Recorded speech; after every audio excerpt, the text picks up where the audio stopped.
A mother's arrival. Eleanor Price stood frozen on the sun-scorched platform, her carefully folded travel itinerary trembling in her gloved hands. The station sign read Broken Spoke, Wyoming Territory, not Cedar Falls. Not her destination, not where her mail-order groom waited. The next eastbound train wouldn't arrive for 6 days.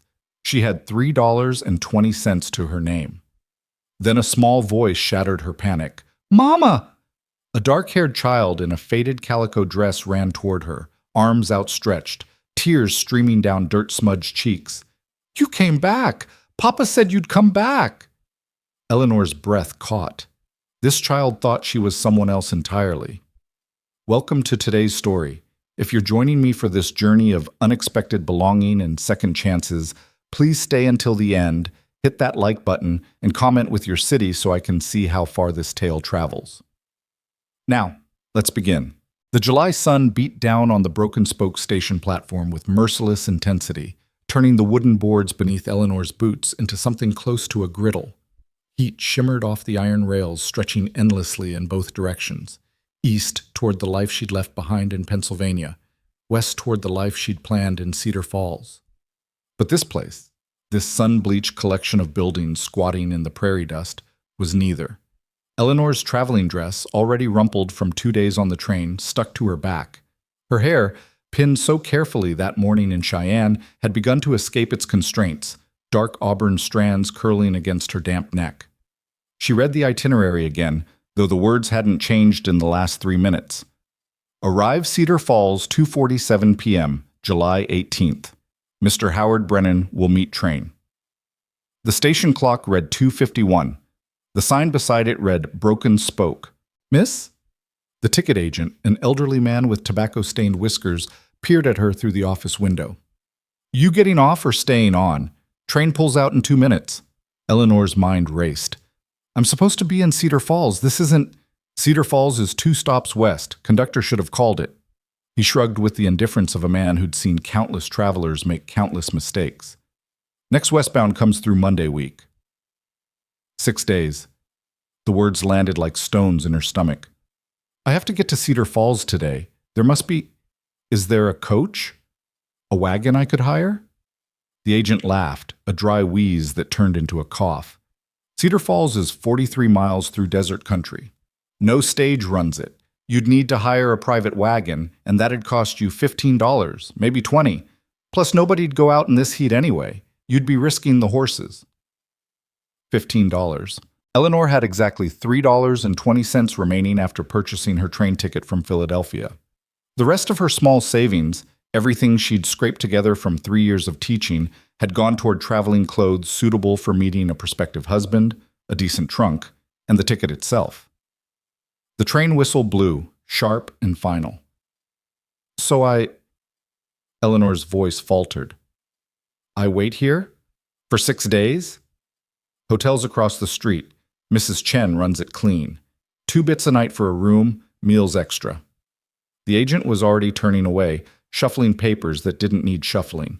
12 days of room and board, even at the cheapest rates, would consume what little money she had.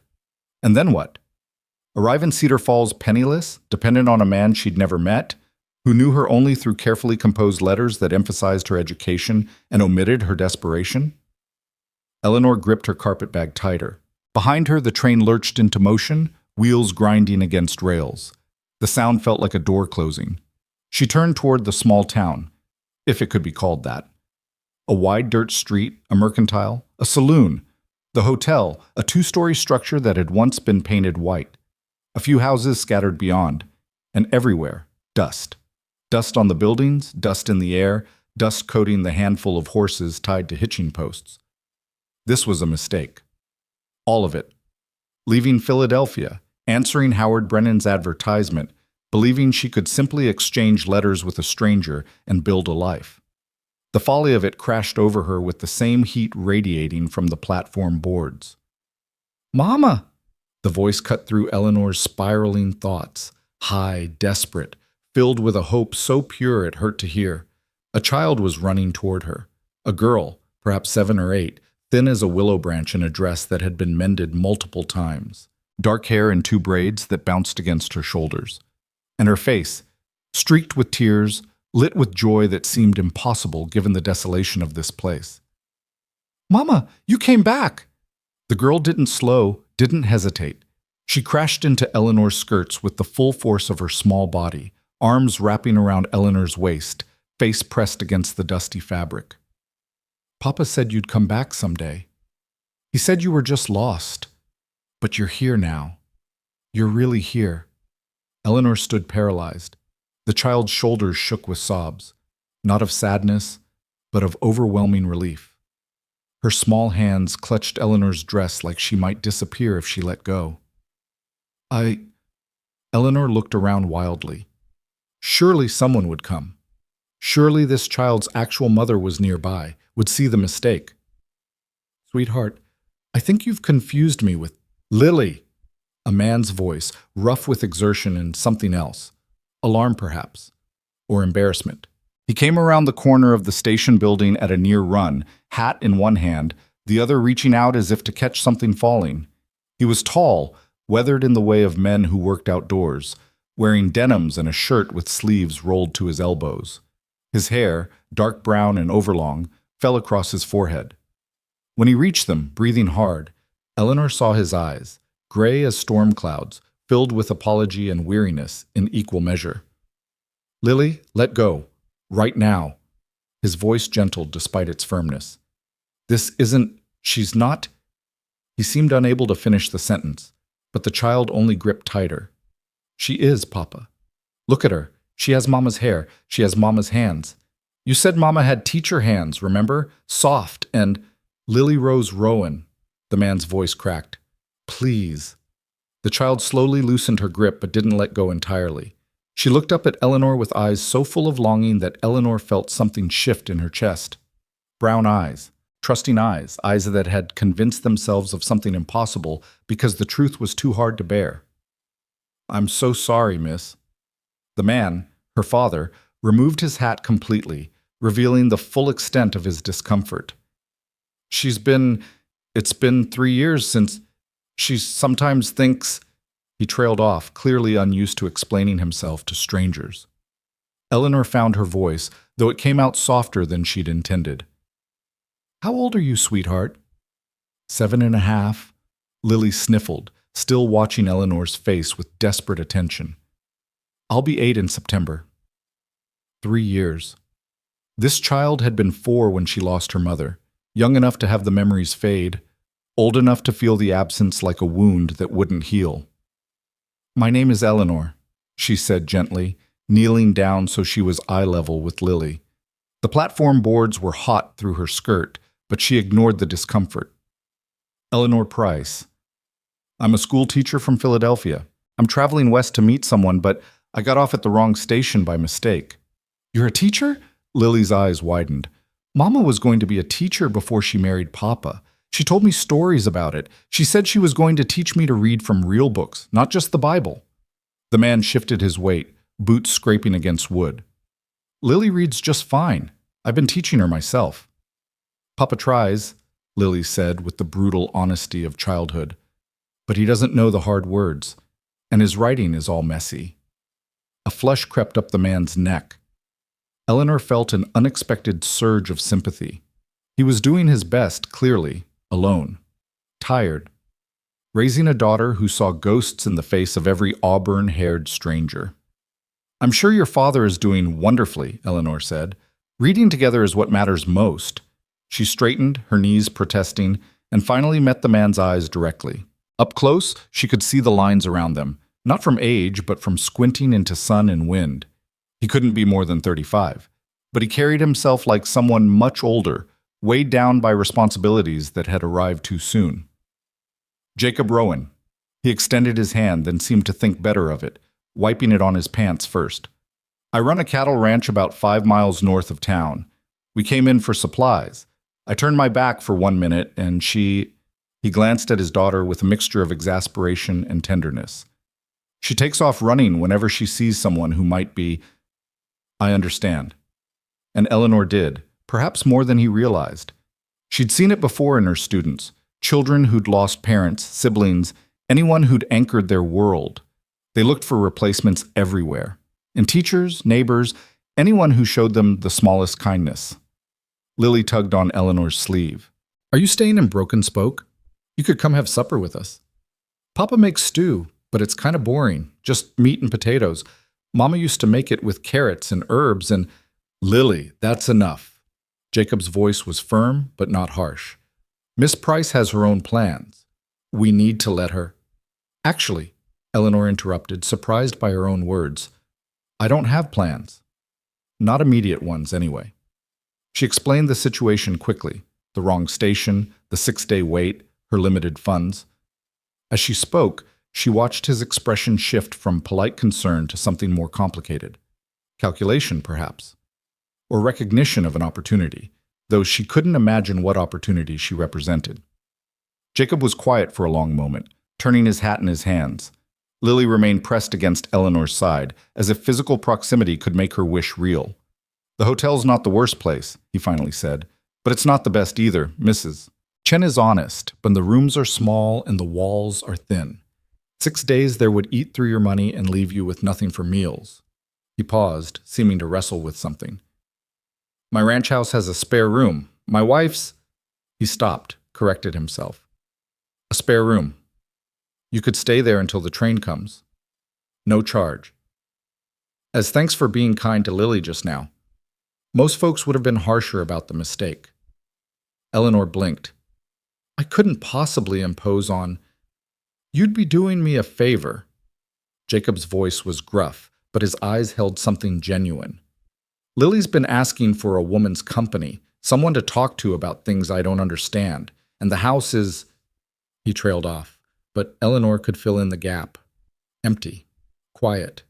Missing something essential. "Please," Lily whispered, looking up at Eleanor. "Just until your train comes. Promise I'll be good. I won't pretend you're someone you're not. I'll remember you're Miss Price. I'll try real hard." The child's earnestness was painful to witness. Eleanor thought of the hotel, those thin walls, those cramped rooms, the money draining away with each night. She thought of Howard Brennan waiting in Cedar Falls, a man she'd never met, whose letters had been formal and correct and utterly devoid of warmth. She thought of the ranch house 5 miles north, occupied by a widower and his desperate daughter. Every practical instinct she possessed screamed that this was improper, dangerous even. She didn't know this man, didn't know anything about him except that he was raising a child alone and offering charity to a stranded stranger. But she'd left Philadelphia on an act of faith, hadn't she? She'd agreed to marry a man she knew only through letters. How was this more reckless than that? "Just until Monday week," Eleanor heard herself say, "when the westbound train comes through." Lily's face transformed, joy breaking across it like sunrise. Jacob's shoulders relaxed slightly, though his expression remained cautious, as if he couldn't quite believe she'd agreed. "I'll hitch up the wagon," he said. "Give me 10 minutes.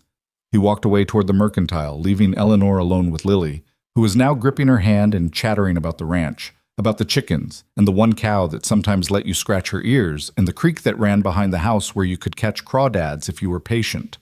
Eleanor let the words wash over her, feeling the strange weight of the child's hand in hers. She looked east, where the train had disappeared into the shimmering heat, then west, where Cedar Falls waited with its unknown future and contractual husband. Neither direction felt like home. But 6 days, she told herself. Just 6 days in this strange place with these lonely people. Then the westbound train would carry her forward to the life she'd planned.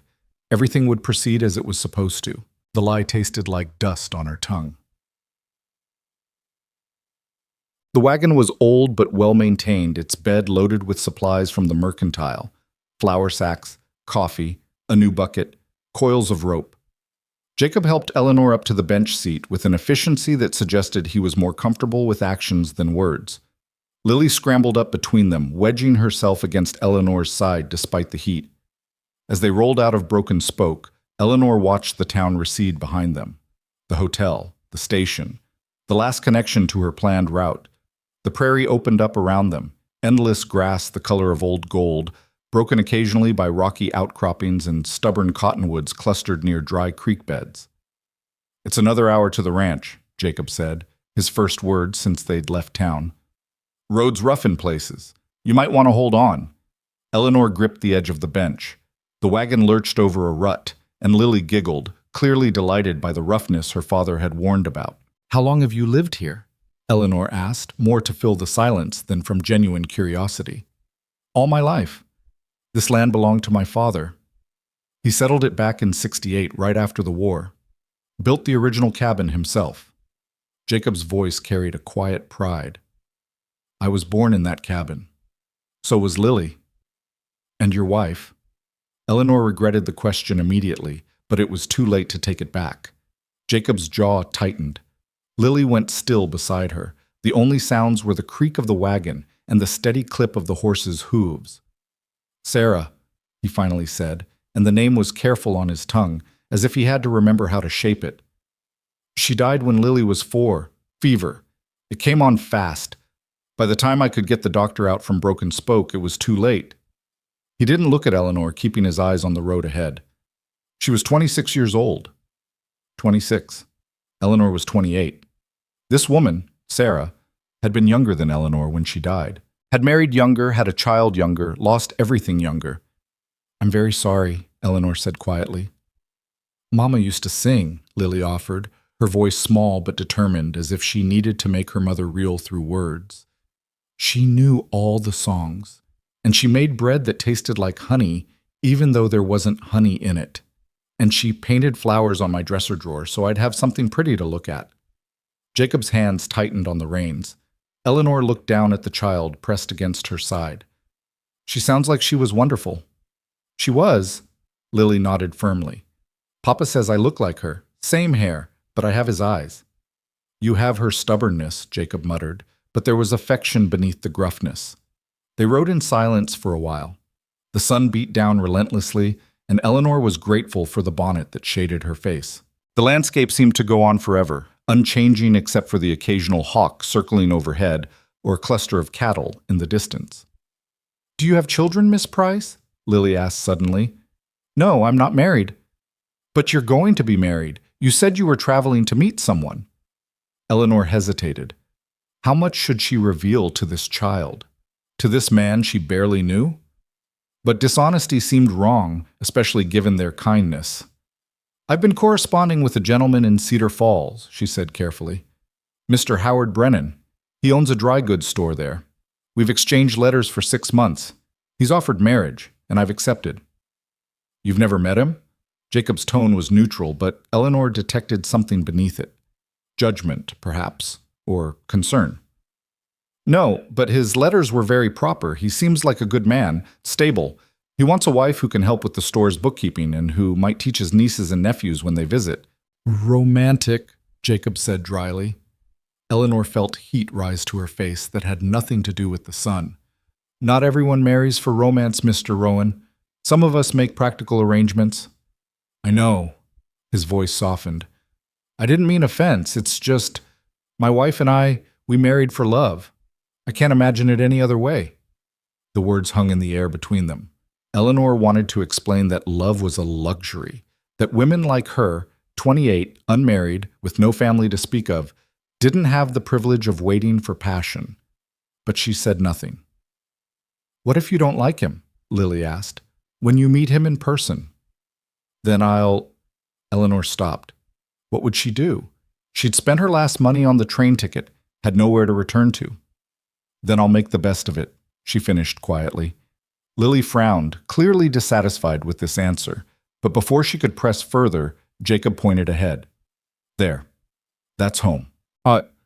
Eleanor looked where he indicated and saw it, a house rising from the prairie like something grown rather than built. It wasn't large, but it was solid. Wood siding weathered to silver gray, a covered porch that wrapped around 2 sides, a stone chimney, outbuildings beyond, a barn, a chicken coop, a small stable, and everywhere, signs of care. The porch swept clean, flower boxes beneath the windows, though the flowers within were struggling against the heat. A garden plot enclosed by chicken wire. It's lovely, Eleanor said, and meant it. Jacob pulled the wagon to a stop near the house. It needs work, always needs work, but it stood for 20 years, and it'll stand for 20 more if I keep after it. He helped Eleanor down, his hands careful and brief at her waist. Lily jumped down on her own and immediately grabbed Eleanor's hand again. Come see the inside. Papa keeps it clean, mostly. And there's a real cook stove, not just a fireplace. And let Miss Price catch her breath, Lily. Jacob was already unloading supplies from the wagon. Why don't you show her the spare room so she can put her things down? The interior of the house was dim after the bright sunlight, and Eleanor had to pause to let her eyes adjust. When they did, she found herself in a main room that served as kitchen, dining area, and sitting space combined.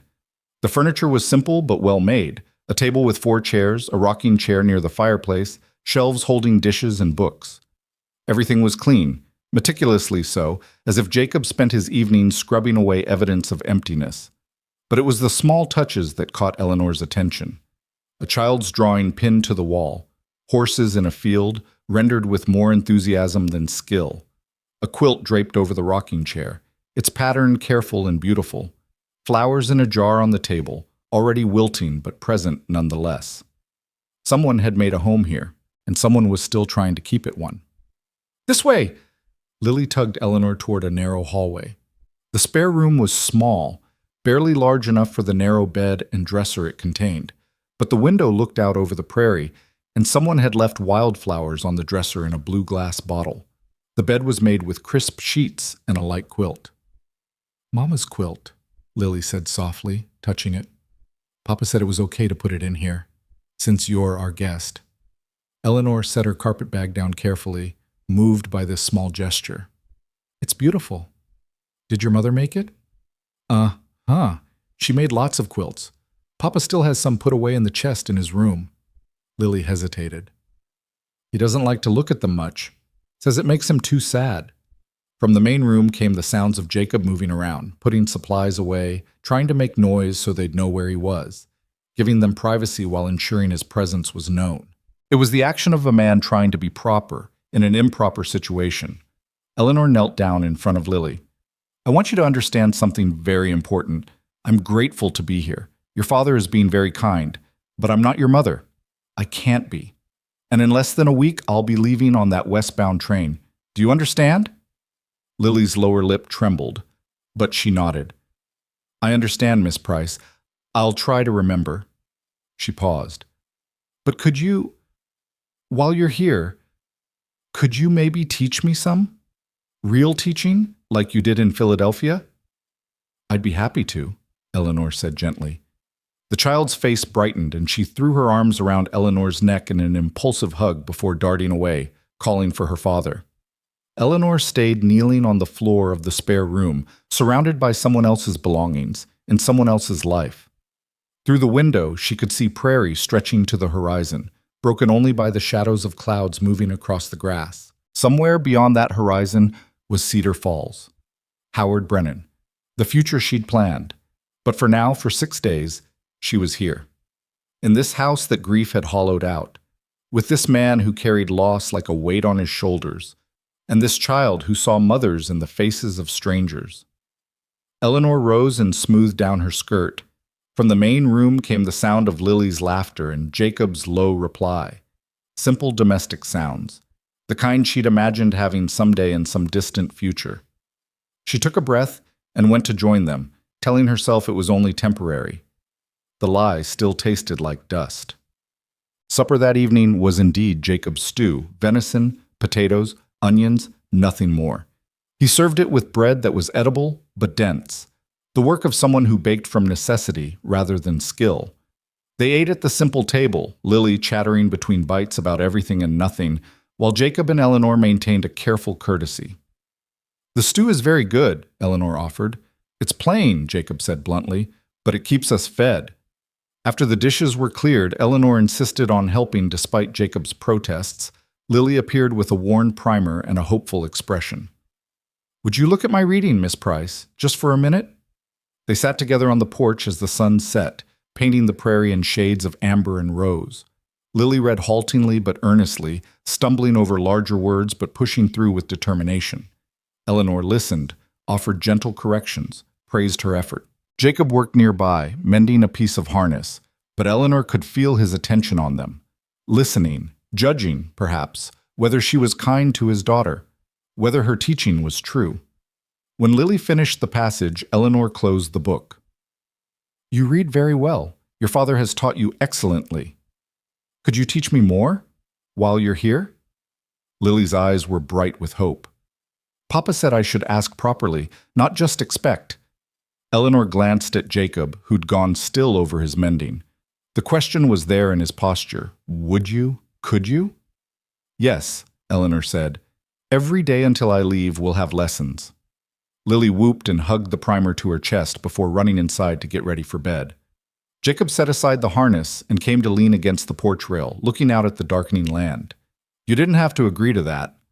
I wanted to. Teaching is what I do. Did, he corrected quietly. You're going to be a shopkeeper's wife now. But yet the words stung because they were true. Howard Brennan's letters had been clear. He needed help with bookkeeping, with inventory, with managing the store. He'd mentioned teaching only in the context of his nieces and nephews, occasional visitors, not a regular school. I'll still be a teacher, Eleanor said, but the words felt hollow. Jacob looked at her then, really looked, and Eleanor had the uncomfortable sensation of being seen too clearly. Why'd you agree to marry a stranger? The blunt question startled her. That's rather personal. You're staying in my house. Seems like we're past being strangers ourselves. His voice wasn't unkind, just matter of fact. Eleanor considered deflecting, but something about the gathering darkness made honesty easier. Because I'm 28 years old. Because the school where I taught closed when the funding ran out. Because my boarding house room was getting more expensive and my savings were running out. Because I answered 6 advertisements and Howard Brennan's was the only response that seemed decent. She paused.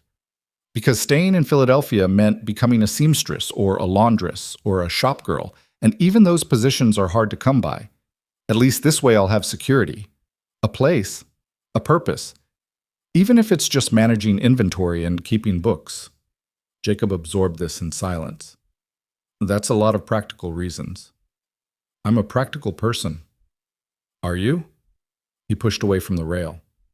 Seems to me a practical person wouldn't have gotten off at the wrong station. Eleanor felt a smile tug at her mouth despite herself. That was a mistake. Was it? Jacob's expression was unreadable in the fading light. Or maybe you weren't paying attention because part of you didn't want to reach Cedar Falls. The words hung between them, uncomfortably perceptive.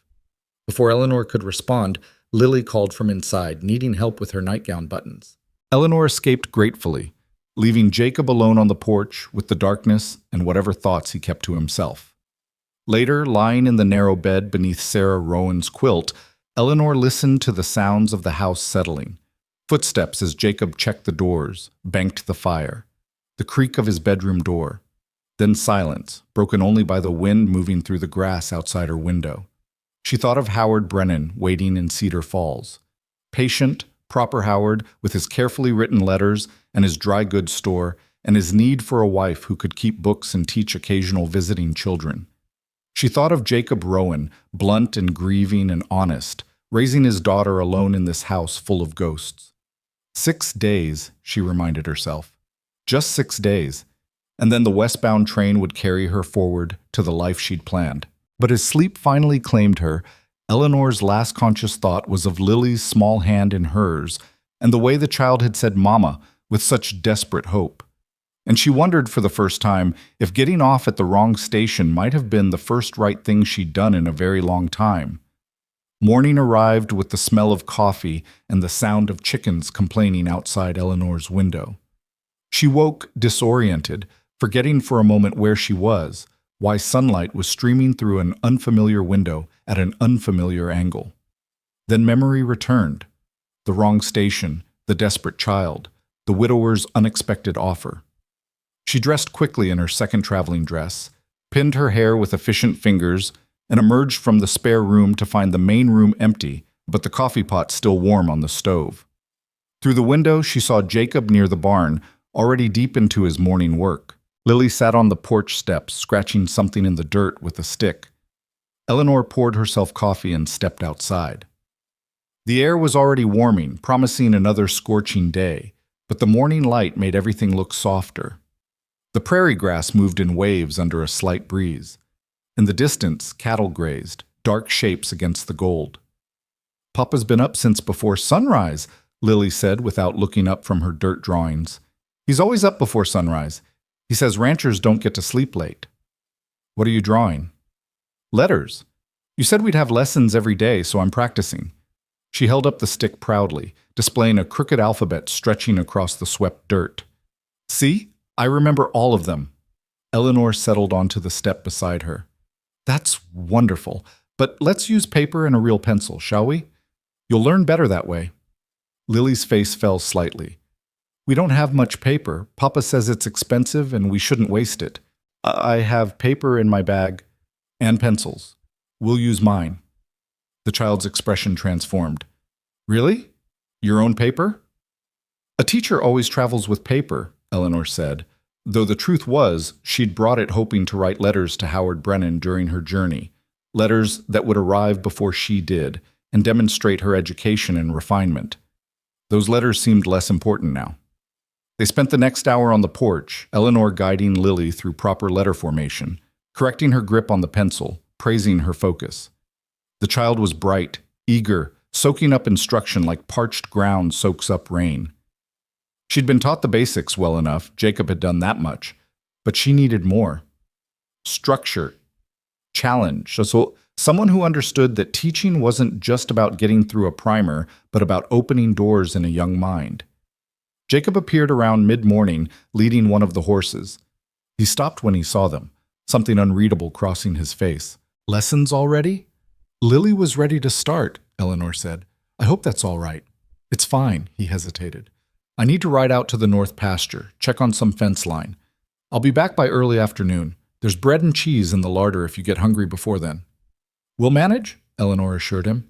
He nodded, started to leave, then turned back. Thank you. For this. She's been asking for real schooling for months. I've been thinking about hiring someone from town to come out once a week, but nobody wants to make the trip for just one student. She's a good student, Eleanor said. You should be proud of her. Something in Jacob's expression softened. I am. He rode out, and Eleanor and Lily continued their lessons. By noon, they'd moved through penmanship and into basic arithmetic, which Lily found less interesting but tackled with the same determination. When Eleanor finally declared lessons finished for the day, Lily sagged with relief. Can we do something fun now? What did you have in mind? Lily jumped up. I'll show you the creek, and the good rocks, and where the wild roses grow. She grabbed Eleanor's hand and pulled her along, chattering about the landscape with a child's intimate knowledge of her small world. They walked through the tall grass, following a path only Lily could see, until they reached a creek bed. This late in summer, the water was low, barely a trickle between rocks, but the banks were lined with cottonwoods that provided blessed shade. Lily showed Eleanor the good rocks, smooth river stones she'd been collecting, arranged in careful piles. She pointed out the wild roses, scraggly bushes clinging to life near the water. She demonstrated how to catch crawdads, though the creatures were scarce in the shallow water. Mama used to bring me here, Lily said, settling onto a large flat rock and dangling her bare feet in the water. She'd abandoned her shoes somewhere along the path. We'd have picnics sometimes. She'd bring biscuits and jam, and we'd tell stories about the people who might have lived here a long time ago. Indians and trappers and explorers. Eleanor sat beside her, tucking her skirts around her legs. What kind of stories? Brave ones mostly, about people who weren't afraid of being alone out here. Mama said brave people are the ones who keep going even when they're scared. Lily picked up a pebble and tossed it into the water. Do you think she was brave? I think anyone who builds a life in a place like this has to be brave, Eleanor said carefully. Papa says she was the bravest person he ever knew. He says when she got sick, she made him promise to take care of me and not give up on the ranch. She made him promise to keep going. Lily's voice was matter-of-fact, but her hands were clenched tight around the rock beneath her. I don't remember that part. I just remember her being there, and then not being there, and everything being quiet all the time after. Eleanor's throat tightened. The quiet must have been very hard. It still is sometimes. Papa doesn't talk much anyway, but after Mama died, it got worse. Sometimes whole days go by and we barely say anything except about chores and what's for supper. Lily looked up at Eleanor. But since you've been here, it's different. Papa talked more at supper last night than he has in weeks, and this morning he was whistling while he worked. He never whistles. I'm sure that's just coincidence.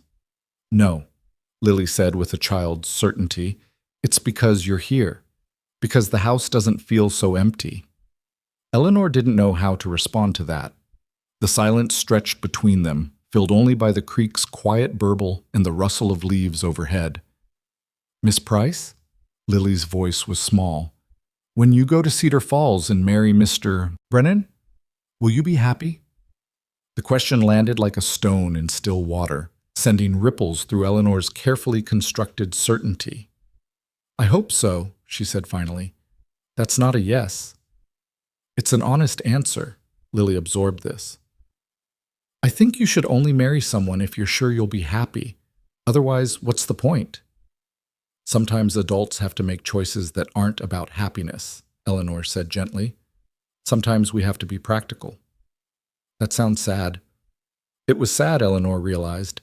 Sitting here in the dappled shade with this perceptive child, the whole arrangement with Howard Brennan seemed sadder than it ever had before. A transaction. A solution to a problem. Not a life, but an avoidance of poverty. We should head back, she said, standing and brushing off her skirt. Your father will worry if we're gone too long. They walked back through the prairie grass, Lily's small hand in Eleanor's, the sun beating down on their heads. When the ranch house came into view, they saw Jacob's horse tied near the barn. He was on the porch, waiting, his posture tense until he spotted them. Then his shoulders relaxed. I was about to come looking for you, he called as they approached. We were at the creek, Lily announced. I showed Miss Price all my special places. You should have told me before you went wandering off. Jacob's tone was mild, but Eleanor heard the concern beneath it. I'm sorry, Eleanor said. I should have asked permission first. It's not about permission. It's about safety. There's rattlesnakes out there. Gullies that aren't visible until you're right on top of them. If something happened, he stopped himself. Just let me know next time.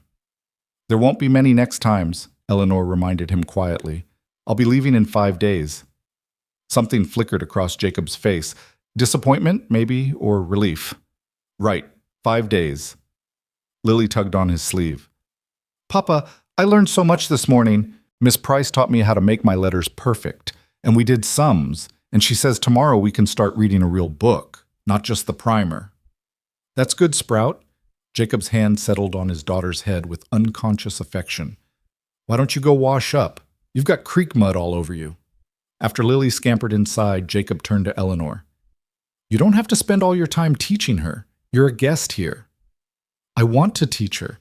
It's what I know how to do. Eleanor paused. And she's right. The house is quieter when we're not doing something purposeful. Jacob studied her for a long moment. You notice that too? The quiet? It's hard not to. He nodded slowly. After Sarah died, I thought I'd go crazy from the quiet. Every sound she used to make, humming while she cooked, talking to Lily, even just the rustle of her skirts when she walked past. All of it gone. The house felt like a tomb. He looked out at the prairie. I filled it the only way I knew how, with work. Keep moving, keep busy, don't stop long enough to hear the silence. Does it help? Not really, but it's better than sitting still. They stood together on the porch, two people who understood loneliness in different ways. Eleanor's had been the loneliness of boarding house rooms and school positions that ended, and streets full of people who didn't see her. Jacob's was the loneliness of empty spaces where someone used to be. She talks about her, Eleanor said softly. About Sarah. The stories you told her, the things she remembers. You've kept her memory alive for Lily. I didn't have a choice about that. Lily needed to know her mother wasn't just gone, but was real, was good, was worth remembering. Jacob's voice roughened. Some folks in town said I should pack up Sarah's things, put them away, not talk about her so much. Said it wasn't healthy for Lily to dwell on it. But how do you not talk about someone who mattered that much? How do you just pretend they never existed? You don't, Eleanor said. You remember them. You keep them alive in the small ways, the stories, the quilts, the promises you keep. Jacob looked at her with something like gratitude. Exactly. The moment hung between them, fragile and honest. Then Lily burst back through the door, clean-faced and eager, and the spell broke. That evening, Eleanor made supper. Jacob protested at first. She was a guest. He couldn't expect her to cook, but she insisted. The truth was she needed to do something useful, something normal. Teaching Lily filled part of the day, but the rest stretched empty, and Eleanor had never been good at sitting idle. She found the kitchen surprisingly well stocked. Flour, salt, lard, dried beans, coffee, a precious tin of baking powder. In the root cellar, carrots and potatoes that had survived from last year's garden. She made biscuits from memory, shaped dough with practiced hands, and put together a stew that had more flavor than Jacob's version, not because she was a better cook, but because she added the carrots and wild onions Lily had shown her growing near the creek. When she called them to supper, both Jacob and Lily stared at the table as if she'd conjured something miraculous. "Biscuits," Lily breathed. "Real biscuits, like Mama used to make." Jacob said nothing, but Eleanor saw him swallow hard. They ate in silence at first, but it was a different quality of silence than before. Not empty, but full, comfortable. The kind of silence that happens when people are simply together, sharing food, sharing space. "This is good," Jacob finally said. "Really good. Where'd you learn to cook like this?" "I grew up cooking," Eleanor said. "My mother died when I was 12. After that, it was just my father and me. I ran the household while he worked, cooking, cleaning, all of it." She smiled slightly.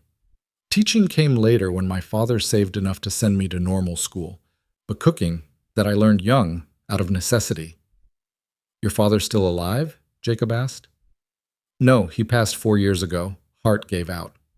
Eleanor broke open a biscuit, watching steam rise from the soft interior. "After that, I was alone. No siblings, no other family, just me and whatever teaching position I could find." "That's why you answered the advertisements," Jacob said quietly. "Not just for practical reasons. Because you didn't have anyone." Eleanor met his eyes. "Yes." "I'm sorry," he said. And she could tell he meant it. Not pity, but genuine understanding of what it meant to lose everyone who'd anchored your world. "We all have losses," Eleanor said. "You understand that better than most." Lily looked between them, her young face serious. "But you have each other now. Papa has me, and Miss Price will have Mr. Brennan. So nobody has to be alone anymore." The innocent logic stung. Eleanor forced a smile. "That's right, sweetheart." But later, after Lily was in bed and Eleanor sat on the porch in the cooling darkness, she couldn't shake the child's words. Howard Brennan would end her aloneness in the technical sense. She'd have a husband, a home, a defined role. But would she have companionship, understanding, the kind of comfortable silence she'd shared with Jacob and Lily at supper tonight? She didn't know. Couldn't know until she met him, and by then it would be too late to change her mind. Jacob came out onto the porch, carrying 2 cups of coffee. He handed her one and settled into the other chair. "You didn't have to do all that today," he said. "The teaching, the cooking, you're supposed to be resting here, not working." "I don't rest well," Eleanor admitted. "I need to be useful." "Is that why you agreed to marry Brennan? To be useful?" Eleanor sipped her coffee, considering the question. "Partially. He needs someone to help run his store. I need security. It's a fair exchange." "Marriages shouldn't be exchanges," Jacob said. "They should be partnerships." "And what's the difference?" "An exchange is a transaction. You give something, you get something, it's balanced on paper. A partnership is—" He paused, searching for words. "It's wanting the other person to thrive even when it doesn't benefit you directly. It's working toward the same things because you've chosen the same life. It's caring about their happiness as much as your own." "That sounds like love," Eleanor said. "It is love, or at least the foundation of it. Not everyone gets that luxury." Jacob was quiet for a long moment. "No, I suppose not, but everyone deserves it." They sat in silence, drinking coffee, listening to the night sounds. Crickets, a distant coyote, the wind in the grass. Eleanor thought about partnerships and transactions and the difference between them. About Howard Brennan's formal letters and Jacob Rowan's blunt honesty. About a life of useful exchanges versus a life of chosen partnership. 4 more days, Jacob said softly. Then you head west to Cedar Falls. Yes. Will you write? Let Lily know how you're settling in. She'd like that. Eleanor turned to look at him in the darkness. Would she? Or would you? Jacob's silence was answer enough. The next 3 days fell into a rhythm that felt dangerously natural. Mornings with Lily, reading, writing, arithmetic, natural history learned from observing the prairie around them. Afternoons helping around the house, mending, cooking, the small domestic tasks Eleanor had learned young and never forgotten. Evenings on the porch with Jacob after Lily was asleep, talking about small things and large ones, learning each other's histories in pieces. She learned that Jacob had wanted to be a teacher himself once, before his father died and left him the ranch. That he'd courted Sarah for 2 years before marrying her, wanting to be sure he could provide properly. That he'd built the addition onto the house himself when Lily was born, working by lamplight after his daily ranch work was done.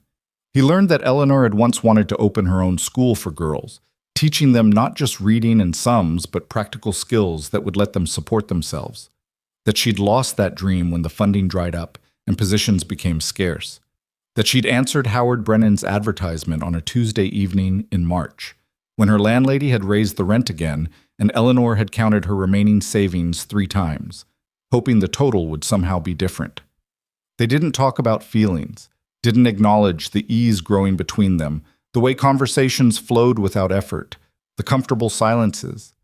They were both too practical, too aware that Eleanor would be leaving, to pretend this was anything other than temporary. But Lily noticed. On the 4th day, as Eleanor helped her practice her penmanship, the child set down her pencil and looked up with serious eyes. You don't have to go tomorrow, you know. You could stay here instead. Eleanor's hand stilled over the paper she was grading. Lily, we've talked about this. I have to meet Mr. Brennan. I made a promise. But do you want to go? The question was too direct, too honest. Eleanor didn't know how to answer without lying. Sometimes we have to do things we don't necessarily want to do, she said carefully. That's what Papa said when I asked him if he wanted you to leave. He said sometimes people have their own paths to follow, and we can't ask them to change course. Lily picked at the edge of her paper. But he looked sad when he said it. Eleanor's heart squeezed. Your father is a good man.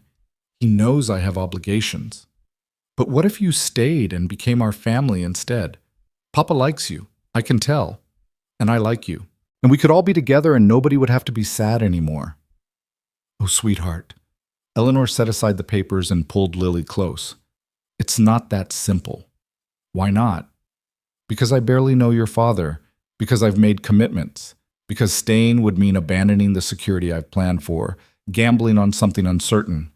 Because I'm afraid. Because I've never even met Mr. Brennan, Eleanor said instead. It wouldn't be fair to him to simply not arrive. You could write him a letter. Explain that you changed your mind. I gave my word, Lily. My word matters. The child pulled back, her expression troubled. Even if keeping your word makes you unhappy? Eleanor didn't have an answer for that. That evening, she found Jacob in the barn, repairing a saddle by lamplight. He looked up when she entered, and something in his expression told her he'd been expecting this conversation. Lily spoke to you, he said. Yes. Eleanor settled onto a hay bale, her skirt spreading around her. I'm sorry if I've given her false hope. I never intended... You haven't done anything wrong. Jacob set aside his tools. This is my fault. I should have known better than to bring you here. Should have known Lily would get attached. Should have known... He stopped. Should have known what? He looked at her directly. Should have known I'd get attached too. The words hung in the lamplight between them. Eleanor's breath caught. Jacob, I know you're leaving tomorrow. I know you have promises to keep, a future planned. I'm not asking you to stay. His voice was steady, but his hands gripped the saddle horn like an anchor. But I need you to know that these 5 days have meant something. To me and to Lily. You've reminded us what it feels like to have life in this house again. Real life, not just going through motions. Eleanor's eyes stung.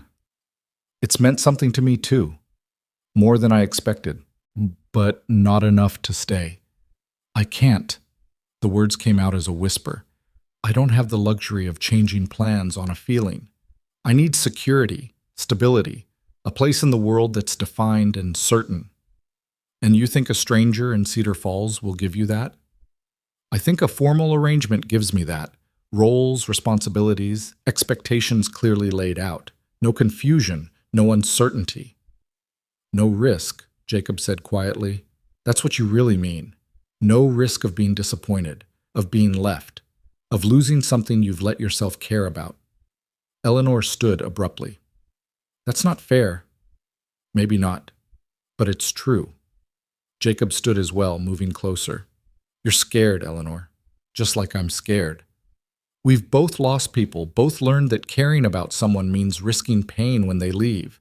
But the answer isn't to stop caring. It's not to build a life on transactions instead of connections. You don't understand. I have nothing. No family, no money, no prospects beyond this arrangement. If I walk away from Howard Brennan, what do I have? You'd have us. Jacob's voice was rough with emotion. Me and Lily, this ranch, a home. Not because of any obligation or contract, but because we want you here. Because you fit. The tears came then, hot and unexpected. I can't. I'm sorry, but I can't. She turned and fled the barn, his words chasing her across the dark yard. Inside the house, she went straight to the spare room and closed the door, leaning against it as sobs shook her shoulders. Everything he'd said was true. She was scared. Terrified of risking her heart on something as uncertain as this strange connection she felt with a widower and his daughter. The arrangement with Howard Brennan was safe, clear. It might not bring happiness, but it wouldn't bring devastating loss either. Except she was already losing something, she realized. Tomorrow, when she boarded that westbound train, she'd lose this house with its comfortable silences and evening conversations. She'd lose Lily's eager mind and bright smile. She'd lose Jacob's honest understanding and the way he looked at her like she mattered. She'd lose the first place that had felt like home in years. But safety, security, certainty, those mattered more. They had to. A soft knock on the door made her straighten, wipe her eyes. Miss Price? Lily's small voice. Are you okay? Eleanor opened the door to find the child in her nightgown, eyes wide with concern. I'm fine, sweetheart. Just tired. I heard you crying. Lily stepped into the room and wrapped her arms around Eleanor's waist. I'm sorry if I made you sad by asking you to stay. Papa says I need to let you make your own choices. Eleanor knelt down and cupped the child's face. You haven't made me sad. You've made these 5 days wonderful. I'll never forget them. Or you. Will you write to me? Papa said you might. I will, I promise.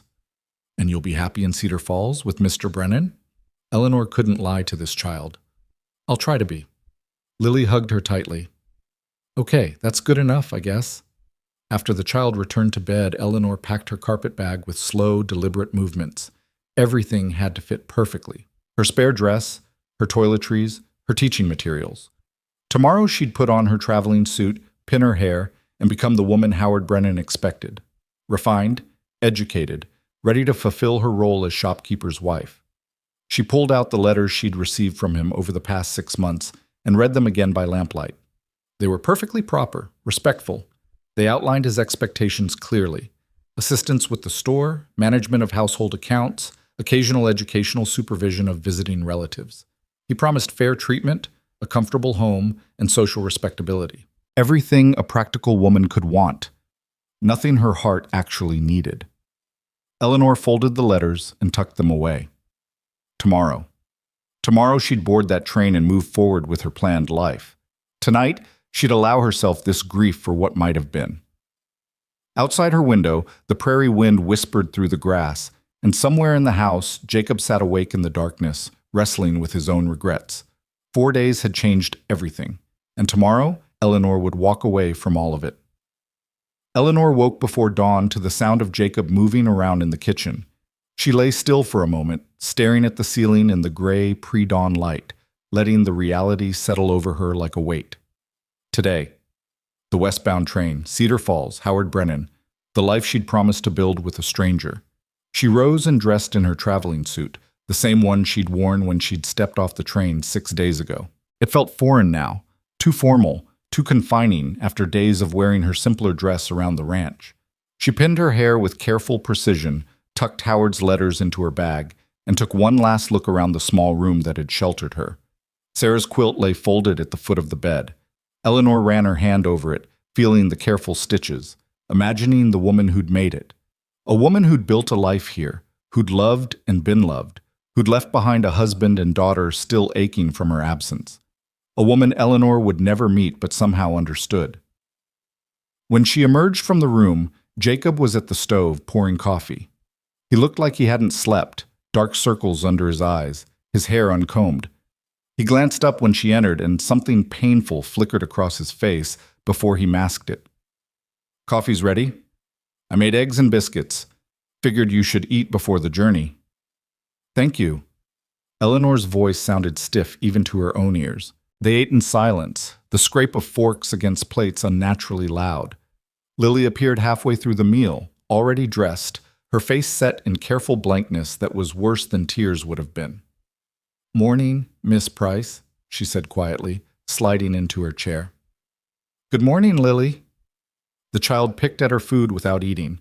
Jacob didn't comment, just refilled his coffee cup and stared out the window at the lightening sky.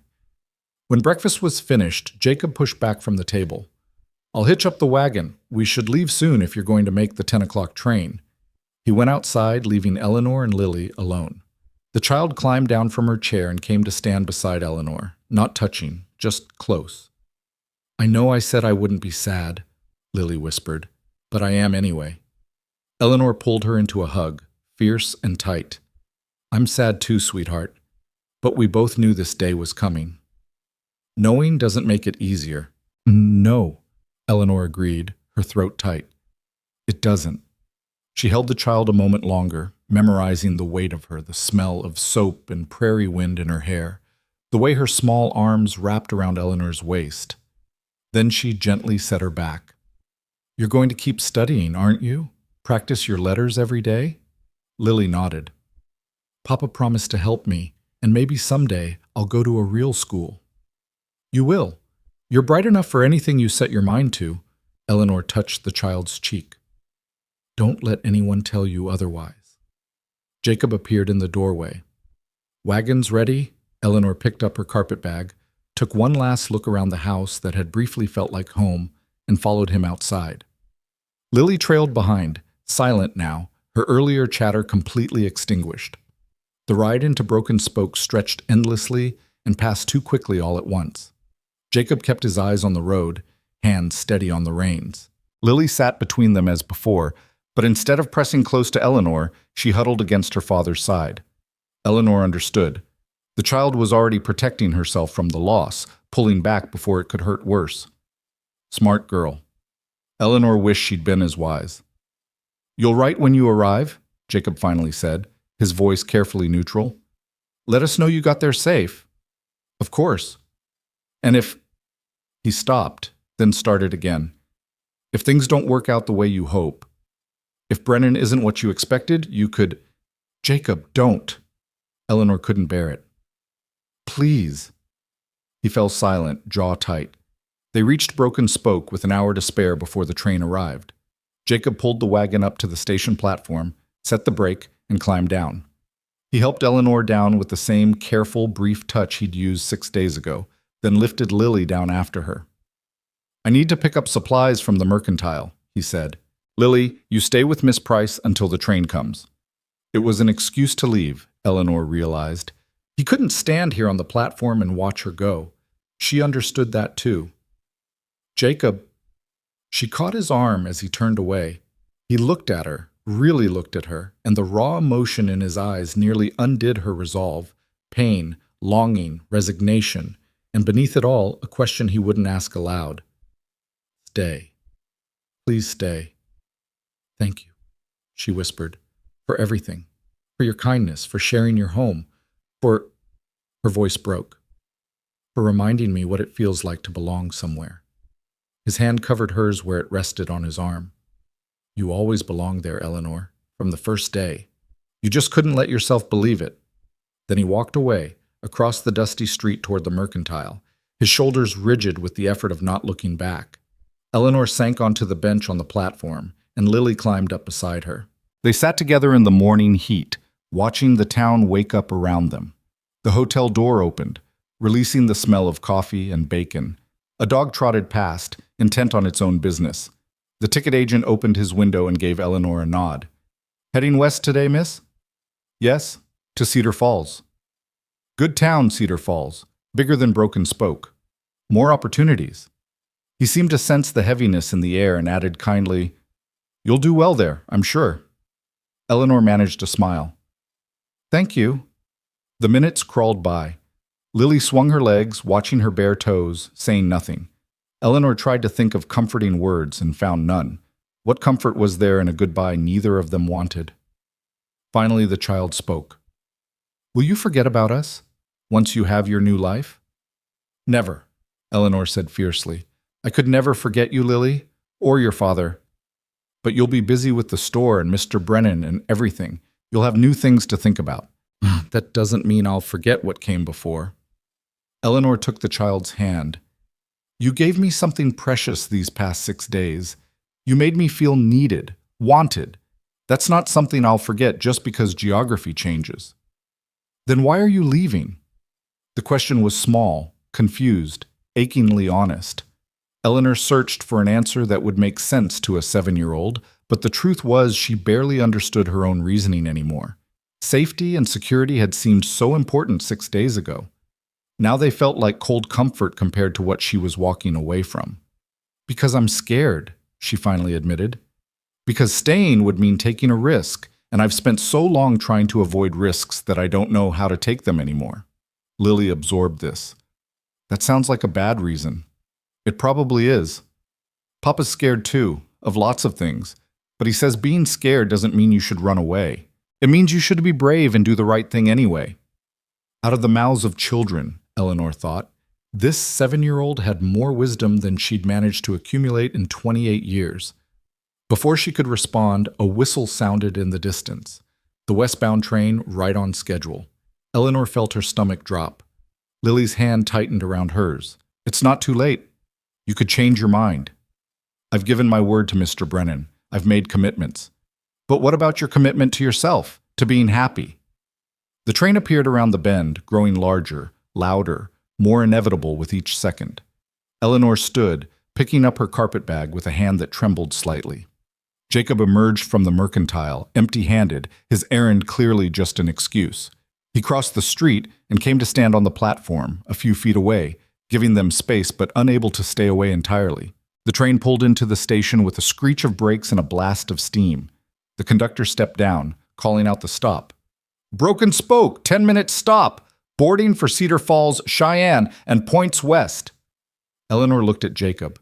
His face was carefully blank, but his hands were clenched at his sides. She looked at Lily, whose eyes were bright with unshed tears. She looked at the train, door open, steps down, waiting to carry her toward the life she'd planned. Her feet wouldn't move. "Miss?" The conductor was waiting. "You boarding?" Eleanor opened her mouth, closed it. The words wouldn't come, neither yes nor no. She was frozen, caught between two futures, unable to choose, unable to move. "Eleanor," Jacob's voice was quiet but clear.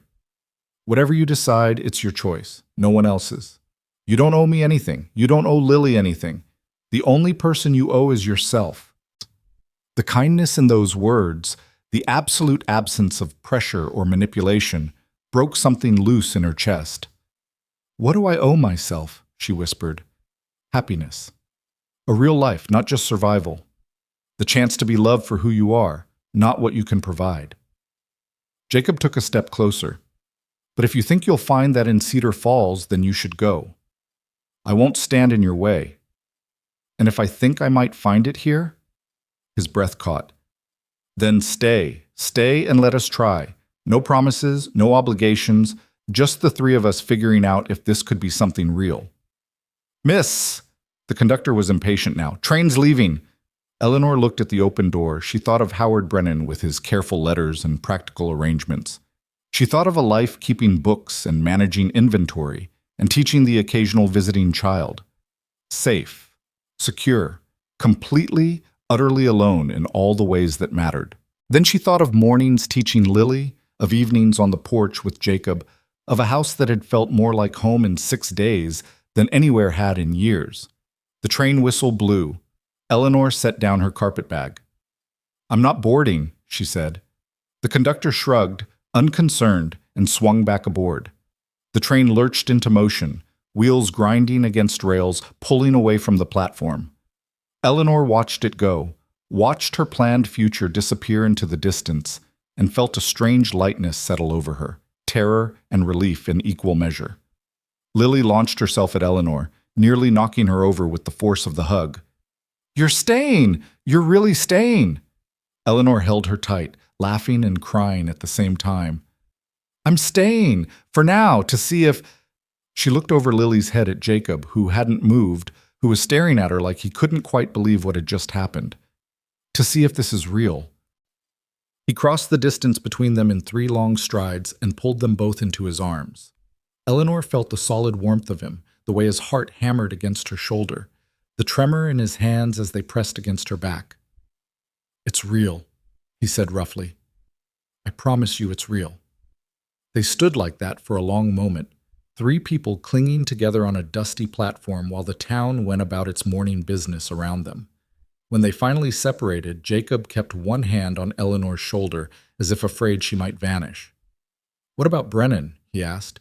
"You'll need to write him. Explain." "I will." Eleanor took a shaky breath. "Today. I'll write and apologize and return his letters. It's not fair to leave him waiting. He'll probably be angry. He has every right to be. I made promises I'm breaking." Eleanor met Jacob's eyes. "But staying here feels like the first promise I've kept to myself in a long time." "What promise is that?" "To choose something because I want it, not because it's practical or safe or sensible. To take a risk on happiness instead of settling for security." Jacob's hand moved from her shoulder to cup her face, his thumb brushing away a tear she hadn't realized had fallen. "I can't promise you security, Eleanor. The ranch is hard work, the weather's unpredictable, and there's always something breaking or needing fixing. I can't promise you an easy life." "I don't want easy," Eleanor said. "I want real." "Then that's what we'll build. Real, honest, no pretending, no performing. Just us, figuring it out together." He paused. "That is, if you're sure. If you won't regret this tomorrow, or next week, or next month when reality sets in." "I might regret it," Eleanor admitted. "I might doubt myself. I might wonder if I made a mistake, but I'd regret getting on that train more." Lily tugged on both their hands. "Can we go home now? I want to show Miss Price my special rocks again, and maybe we can have a real lesson, and we should celebrate with something special for supper." Jacob laughed, the sound lighter than Eleanor had ever heard from him. "Let's go home." Home. The word settled over Eleanor like a blessing. They walked to the wagon together, and this time when Jacob helped Eleanor up to the bench, his hands lingered at her waist.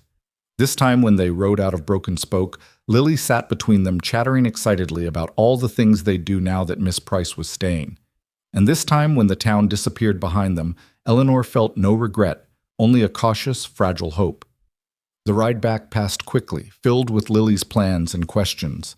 Would Miss Price keep teaching her every day? Could they plant a garden together for next year? Would Eleanor sleep in the spare room, or would that change now that she was staying for real? That last question made both adults fall silent, and Lily, sensing she'd stumbled into complicated territory, switched topics to the chickens and whether they might get more. When they arrived at the ranch, Eleanor looked at it with new eyes.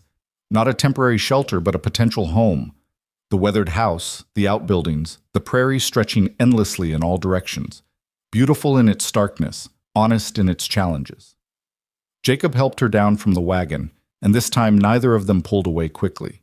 His hands stayed at her waist, her hands rested on his shoulders, and they looked at each other with a new awareness. This was real now. They'd chosen this, chosen each other. "I should write that letter," Eleanor said quietly, "to Howard Brennan, before I lose my nerve. I'll take care of the horses. Lily can help you find paper and ink." Inside, Lily set Eleanor up at the kitchen table with writing materials, hovering nearby as Eleanor stared at the blank page.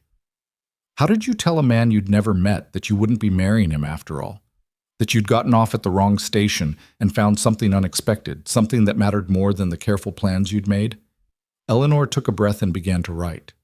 Dear Mr. Brennan, I am writing with news that will undoubtedly disappoint you, and I can only offer my sincere apology for any inconvenience I am about to cause. I will not be arriving in Cedar Falls. I made an error in my travel and disembarked at the wrong station, and during my brief stay here while waiting for the next westbound train, circumstances arose that have changed my plans entirely. I have decided to remain in Broken Spoke, Wyoming territory. I realize this leaves you in a difficult position, as you were expecting a wife and I have failed to fulfill that commitment. Please know that my decision is not a reflection on you or your character, but rather a choice to pursue a different future than the one we planned through our correspondence. I'm returning your letters with this message, as it seems only right that you have them back. I wish you every happiness, and I hope you find someone who can be the partner you deserve. With sincere regret for the promises I must break, Eleanor Price. She read it over twice, making small corrections, then sealed it with the returned letters in an envelope. She'd mail it tomorrow when they went back to town. For now, it was done. Lily had been reading over her shoulder. That was nice. You didn't have to be so nice to him. He doesn't deserve cruelty just because I changed my mind, Eleanor said. He's likely a perfectly good man, just not the right man for me. Papa's the right man for you, Lily said with absolute certainty. Eleanor felt heat rise to her cheeks. Lily, your father and I, we haven't discussed. You will, though, I can tell. The child smiled. It's okay. I think Mama would like you. She'd want Papa to be happy again. The simple statement made Eleanor's eyes sting. You really think so? I know so. She told me once, before she died. I didn't remember until just now, but she told me that Papa shouldn't be alone forever, that he had too much love in him to keep it all locked away. Lily climbed into Eleanor's lap, something she hadn't done since that first day on the platform. And you have too much love in you, too, I can tell. You love teaching and cooking and making things nice. You should have a family to share it with. Eleanor held the child close, overwhelmed by her wisdom and generosity. When did you get so smart? I've always been smart. You just didn't know me long enough to see it yet. They stayed like that until Jacob came in from tending the horses. He stopped in the doorway, taking in the scene, Eleanor and Lily together at the table, the sealed letter beside them, the afternoon light streaming through the window. Letters done? He asked. Eleanor nodded. I'll mail it tomorrow. And then? And then we figure out what comes next. Eleanor met his gaze steadily. Together. That evening felt different from all the evenings before. Eleanor cooked supper again, but this time it wasn't the courtesy of a guest. This time she moved through the kitchen like someone who had a right to be there, who was building something permanent. Jacob and Lily set the table together, and when they sat down to eat, it felt less like a temporary arrangement and more like a family. After supper, after the dishes were washed and Lily was reluctantly persuaded to bed, Eleanor and Jacob found themselves on the porch again. But tonight, Jacob sat closer, and when he reached for her hand, Eleanor didn't pull away. I need to be honest with you about something, Jacob said, his thumb tracing circles on the back of her hand. I don't know how to do this. Court someone, I mean. It's been more than 10 years since I courted Sarah, and even then we grew up together. I knew her family, she knew mine. This is different. It's different for me too, Eleanor admitted. I've never been courted, never had time for it, and then it seemed too late, and then I was just trying to survive. So we're both stumbling around in the dark. Apparently, Eleanor smiled slightly. But at least we're stumbling together. Jacob was quiet for a moment, his hand warm around hers. There'll be talk, you know. When folks find out you're staying, a single woman living on a ranch with a widower and his child. Even with Lily here as chaperone, people will assume things. Let them assume. Eleanor surprised herself with the firmness in her voice. I've spent too much of my life worried about what people think, about being proper and respectable and following all the rules. And where did it get me? Alone. Answering advertisements from strangers. If staying here means accepting some gossip, I'll survive it. We could marry, Jacob said quietly. Soon. Make it respectable. Stop the talk before it starts. Eleanor's heart lurched. Is that a proposal? Not yet. Just thinking out loud. He looked at her seriously. I won't rush you into anything, Eleanor. You just broke one engagement this morning. I'm not going to pressure you into another one before you've even had time to catch your breath. But you'd want that? Eventually? Marriage? Yes. No hesitation. I care about you more than I expected to after just 6 days, and I want to see where this goes, but I also want to give you time to be sure. To know that this is what you really want, not just what you chose in a moment of panic on a train platform. Eleanor appreciated his honesty, but part of her wished he'd been less practical. Part of her wanted him to sweep her into his arms and declare his intentions dramatically, the way men did in the novels she sometimes read. But that wasn't who Jacob was. He was careful, thoughtful, protective of both of them, and that, she realized, was exactly what she needed. I'm not having second thoughts, she said, if that's what you're worried about. Not worried, just cautious. Jacob's hand tightened around hers. I've already lost one wife. I can't. If we do this, if we build something real, I need to know you're in it for the long run, that you won't wake up one day and realize you made a mistake. I can't promise I'll never have doubts, Eleanor said honestly, but I can promise I'll stay and work through them instead of running. I spent enough time running, Jacob, from grief, from loneliness, from anything that felt too hard or too risky. I'm tired of it. They sat in comfortable silence, hands linked, watching the stars emerge one by one overhead. Somewhere in the darkness, a coyote called, its voice lonely and wild. But here, on the porch, Eleanor felt neither lonely nor wild. She felt, for the first time in longer than she could remember, at peace. Tell me about Sarah, she said softly. Jacob tensed beside her. Why? Because she was important to you. Because she's Lily's mother. Because if I'm going to be part of this family, I should know about the woman who started it. He was silent for so long, Eleanor thought he might refuse. Then he began to speak, his voice low and remembering. She was stubborn, wouldn't back down from anything. Her father didn't want her marrying me, said ranching was too hard a life, that she deserved better. She told him she'd decide what she deserved, thank you very much, and married me anyway. A ghost of a smile crossed his face. She was small, but fierce, worked as hard as any ranch hand, could gentle a spooked horse better than anyone I've ever seen, and she loved Lily more than I've ever seen anyone love anything. How did you meet her? At a barn raising. Her family had moved out from Missouri, bought the property adjacent to ours. I was 19. She was 17. Took one look at her and knew. He paused. That probably sounds foolish to you. No, Eleanor said.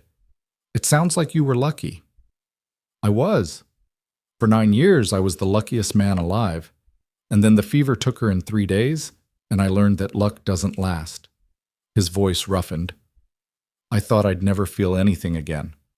For 3 years, I just existed. Took care of Lily, worked the ranch, went through the motions, and then you stepped off that train, and... He stopped, unable or unwilling to finish. And, Eleanor prompted gently, and I felt something. Not the same thing I felt with Sarah. You're different people. This is a different time in my life. But something real. Something that made me remember what it felt like to want more than just survival. Eleanor turned to face him fully. I'm not trying to replace her. I know, and I'm not trying to find a replacement. Jacob cupped her face with his free hand. You're your own person, Eleanor, with your own strengths and fears and dreams. That's what I'm choosing. Not a substitute, but you. The honesty in his words, the raw emotion, made Eleanor's breath catch. She leaned forward, closing the distance between them, and kissed him. It was careful, tentative, the kiss of two people still learning each other. But beneath the caution was heat, promise, possibility. When they pulled apart, both were breathing harder. We're really doing this, Eleanor whispered. Yeah, Jacob said, his forehead resting against hers. We really are. They stayed on the porch long into the night, talking in low voices, hands linked, shoulders touching.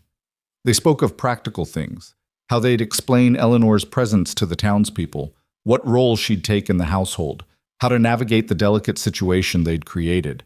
But they also spoke of deeper things, sharing pieces of themselves they'd kept hidden for years. Eleanor told him about the loneliness of boarding house rooms, the shame of answering mail-order bride advertisements, the fear that had driven every decision she'd made for the past 4 years. Jacob spoke of the crushing weight of raising Lily alone, of lying awake nights wondering if he was doing everything wrong, of the guilt he felt for even considering moving forward when Sarah's absence still ached like a fresh wound. When they finally went inside, Jacob walked Eleanor to the spare room door and kissed her goodnight with a tenderness that made her knees weak. Then he went to his own room, and Eleanor lay in the darkness listening to the house settle around her, feeling the rightness of her choice settle into her bones. The next morning brought the reality of what she'd done into sharp focus. Over breakfast, Jacob outlined their plan. "We'll go into town today, mail your letter to Brennan, and we'll need to speak to Reverend Michaels." Eleanor looked up from her coffee. "The Reverend? He's the closest thing Broken Spoke has to a moral authority. If we can get his blessing on the situation, it'll go a long way toward quieting any gossip." Jacob's expression was serious. "I want to do this right, Eleanor. I won't have your reputation damaged because I brought you here." "What will you tell him?" "The truth. That you got off at the wrong station, stayed at my ranch as a temporary guest, and decided to remain in Broken Spoke. That we're courting with honorable intentions and expect to marry when the time is right." He paused. "If that's agreeable to you." Eleanor felt warmth spread through her chest. "It's agreeable." They rode into Broken Spoke mid-morning, Lily bouncing between them with barely contained excitement. The child had insisted on wearing her best dress, wanting to look proper for what she kept calling the important day. The town was busier than it had been 6 days ago. Saturday, Eleanor realized. Market day. The street was dotted with wagons, and the mercantile's porch was crowded with ranch wives trading gossip along with their shopping lists. Jacob pulled the wagon up to the post office first. Eleanor climbed down with her letter, acutely aware of the eyes following her movements. She recognized the ticket agent from before, who gave her a knowing look. "Decided to stay in Broken Spoke after all, miss?" "Yes?" Eleanor lifted her chin. "I have." "Good choice. Cedar Falls is overrated anyway." He took her letter and the coin she offered. "This'll go out on Mondays eastbound." When she returned to the wagon, Jacob had already started toward the other end of town, where a small white church stood. It was the first church building Eleanor had noticed in Broken Spoke, modest but well-maintained, with a cross atop the steeple and wildflowers planted around the foundation. Reverend Michaels was tending his small garden when they arrived, a tall man in his 50s with graying hair and kind eyes. He straightened when he saw them approach, brushing dirt from his hands. "Jacob Rowan, haven't seen you at services in a while." "No, sir." Jacob helped Eleanor down from the wagon. "Been meaning to come, just—" "I understand. Grief doesn't follow anyone's schedule." The Reverend's gaze shifted to Eleanor with open curiosity. "And who's this?" "This is Miss Eleanor Price. She's—" Jacob hesitated, then pushed forward. "She's staying at the ranch, as my guest. We're courting." The Reverend's eyebrows rose. "I see. That's rather sudden, isn't it?" "Yes, sir. Which is why we're here. We wanted to speak with you about the situation. Make sure everything's proper and above board." Reverend Michaels studied them both for a long moment, then gestured toward the church. "Let's talk inside, shall we? Lily, there's lemonade in the parsonage. Mrs. Michaels would be happy to pour you a glass while your father and I have a conversation." Lily looked uncertain, glancing between Eleanor and Jacob. Jacob nodded. "Go on, Sprout. We won't be long." Inside the church, the Reverend led them to a small office behind the sanctuary. He settled into a chair and indicated they should sit as well. Eleanor perched on the edge of her seat, hands folded in her lap, feeling like a student called before the headmaster.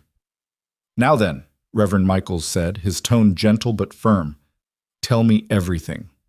Jacob did, laying out the facts with characteristic honesty. Eleanor's arrival at the wrong station, his offer of temporary shelter, the 6 days she'd stayed, her decision not to board the westbound train. He didn't embellish or excuse, just stated what had happened. When he finished, the Reverend turned to Eleanor. "And you, Miss Price, what's your version of events?" Eleanor met his gaze steadily. Everything Mr. Rowan said is true. I came west to marry a man in Cedar Falls, a man I'd never met. When I got off at the wrong station and Lily mistook me for her mother, Jacob offered me shelter out of kindness. During those 6 days, I discovered that the life I'd planned, a practical arrangement with a stranger, seemed less appealing than the possibility of building something real here. She paused. I know it looks improper. A single woman staying at a widower's ranch, but I assure you, Reverend, nothing inappropriate has occurred.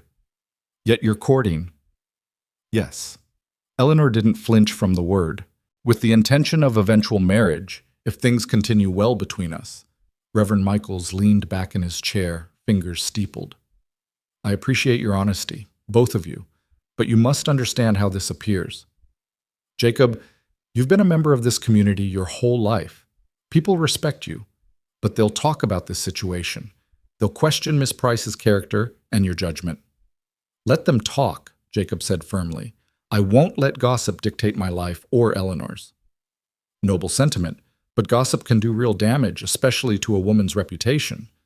The Reverend looked at Eleanor. Have you considered what this means for you? In a small town like this, reputation is everything. I've spent my whole life being proper, Eleanor said quietly, following all the rules, being respectful and respectable and appropriate. And it left me alone, answering advertisements from strangers, willing to marry for security rather than affection. I'm tired of living that way, Reverend. I'd rather have people talk about me for choosing honestly than praise me for being quietly miserable. A small smile tugged at the Reverend's mouth. Well said. He stood, and Jacob and Eleanor rose as well. Here's what I propose. You continue your courtship, but you attend church regularly as a family. Let people see you together in a proper context. I'll also make it known that I've given my blessing to the arrangement, which should help quiet some of the more vicious gossip. You're giving your blessing, Jacob sounded surprised. I am, but with conditions. The Reverend's expression grew serious. First, you marry within 3 months. That's long enough for a proper courtship, but not so long that people's imaginations run wild. Second, Eleanor, you need to establish yourself in the community. Teach Sunday school, help with church socials. Make yourself known as a woman of good character. And third, you both conduct yourselves with absolute propriety until the wedding. No hint of scandal. Eleanor felt relief wash over her. We can do that. Then you have my support. Reverend Michaels extended his hand to Jacob, then to Eleanor. Welcome to Broken Spoke, Miss Price. I think you'll find we're a decent community once you get past the initial suspicion. They collected Lily from the parsonage, where Mrs. Michaels had plied her with lemonade and cookies and a thorough but kind interrogation. The Reverend's wife, a plump woman with a warm smile, pulled Eleanor aside before they left. Don't mind the gossips, dear. Half of them are just jealous that Jacob Rowan's finally moving forward, and the other half are bored and looking for excitement. You hold your head high and be yourself, and they'll come around. Thank you, Mrs. Michaels. And if you need anything, advice, company, someone to talk to, you come find me. I know what it's like to be new in a place where everyone else has known each other forever. She patted Eleanor's hand. You're not alone in this. The kindness steadied Eleanor. As they drove away from the church, she felt more confident than she had all morning. That went better than I expected, Jacob said. 3 months. Eleanor glanced at him. That's not very long. No. Is it long enough? Eleanor thought about the past 6 days, how quickly she'd come to care for this man and his daughter. 3 months felt both rushed and interminable. But the Reverend was right. They needed to move forward deliberately or risk drowning in speculation. It'll have to be, she said. They spent the rest of the day in town, and with each stop, the news spread. At the Mercantile, the proprietor congratulated Jacob with a knowing wink. At the feed store, several ranch hands tipped their hats to Eleanor with exaggerated politeness. By the time they stopped at the general store for supplies, the whispers were already circulating. Eleanor heard snatches of conversation as she browsed the dry goods. 2 women by the fabric bolts speaking in voices meant to be overheard. 6 days she stayed there, unchaperoned. Well, the child was there. A 7-year-old isn't much of a chaperone, and now they're courting? Seems awfully convenient. Maybe she planned it, got off at the wrong station on purpose, wormed her way into his household. Eleanor's hands clenched on the bolt of calico she was examining. Jacob appeared at her elbow, his expression dark. "Let it go," he murmured. "Not worth your energy." But Eleanor had spent too many years being talked about, judged, found wanting. Something in her snapped. She set down the fabric and turned to face the two women directly. "Good afternoon. I'm Eleanor Price. I believe you're discussing me." The women had the grace to look embarrassed, but one of them, a sharp-faced woman in an expensive dress, recovered quickly. "We were just remarking on how sudden your courtship with Mr. Rowan seems." "Yes, it is sudden. I arrived in Broken Spoke by accident. Mr. Rowan offered Christian charity, and during my stay we discovered we were compatible. We're courting with the full knowledge and blessing of Reverend Michaels. If you have concerns about the propriety of the arrangement, I suggest you take them up with him." Eleanor smiled pleasantly. "Now, if you'll excuse me, I have shopping to finish." She turned back to the fabric, heart pounding, and heard Jacob's quiet chuckle behind her. "That was well done," he murmured. "I'm tired of being whispered about." "Then you're in for a rough few weeks, but you handled that perfectly." He touched her elbow briefly. "Sarah would have liked you. She didn't tolerate gossips either." The comparison should have stung, but instead, Eleanor felt honored. To be compared favorably to the woman Jacob had loved so deeply felt like an acceptance she hadn't known she needed. They finished their shopping and headed home as the afternoon heat reached its peak. Lily chattered about everything they'd seen and done, delighted by the attention Eleanor had received, oblivious to the undertones of judgment that had accompanied it. Back at the ranch, Eleanor helped Jacob unload supplies while Lily went to check on her chickens. Working alongside him felt natural now, their movements coordinated without discussion. He'd hand her a sack of flour, she'd carry it inside. She'd reach for the coffee tin, he'd grab it first and pass it down to her. Small gestures that spoke of partnership forming. That evening, after supper, and after Lily was in bed, they returned to their spot on the porch. The sky was clear, stars brilliant against the darkness, and Eleanor leaned against Jacob's shoulder with a contentment that still surprised her. 3 months seems both too long and too short, she said quietly. "We could make it shorter if you wanted. Marry next month." Eleanor considered this. "The Reverend said 3 months for a reason. He wants people to see us together, see that this is real and not some impulsive mistake. If we rush it, we'll just fuel the speculation." "You're right." Jacob's arm came around her shoulders. "But that means 3 months of you in the spare room, me trying to be proper, both of us pretending this is just a simple courtship when we both know it's already more than that." "Is it?" Eleanor looked up at him. "Already more?" "For me it is. I don't know exactly what to call it, but I know I don't want to lose it." "Lose you." His voice was rough. "These past days, watching you with Lily, talking with you in the evenings, just having you here, it's reminded me what it means to share a life with someone. Not just share space, but really share.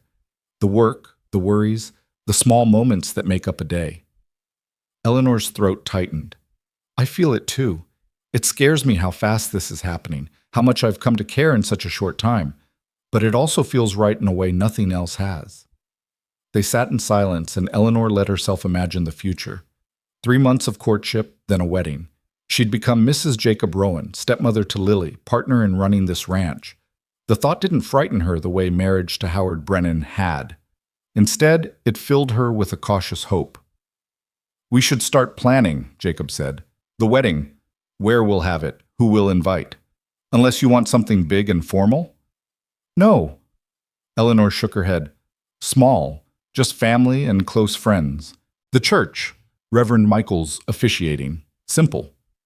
"Lily will want to be involved." "Of course. She should help choose everything. It's her family too." Jacob pulled her closer, and they stayed like that until the night grew cold, and they reluctantly went inside to their separate rooms. At Eleanor's door, Jacob kissed her goodnight, and the tenderness of it made her ache with wanting more.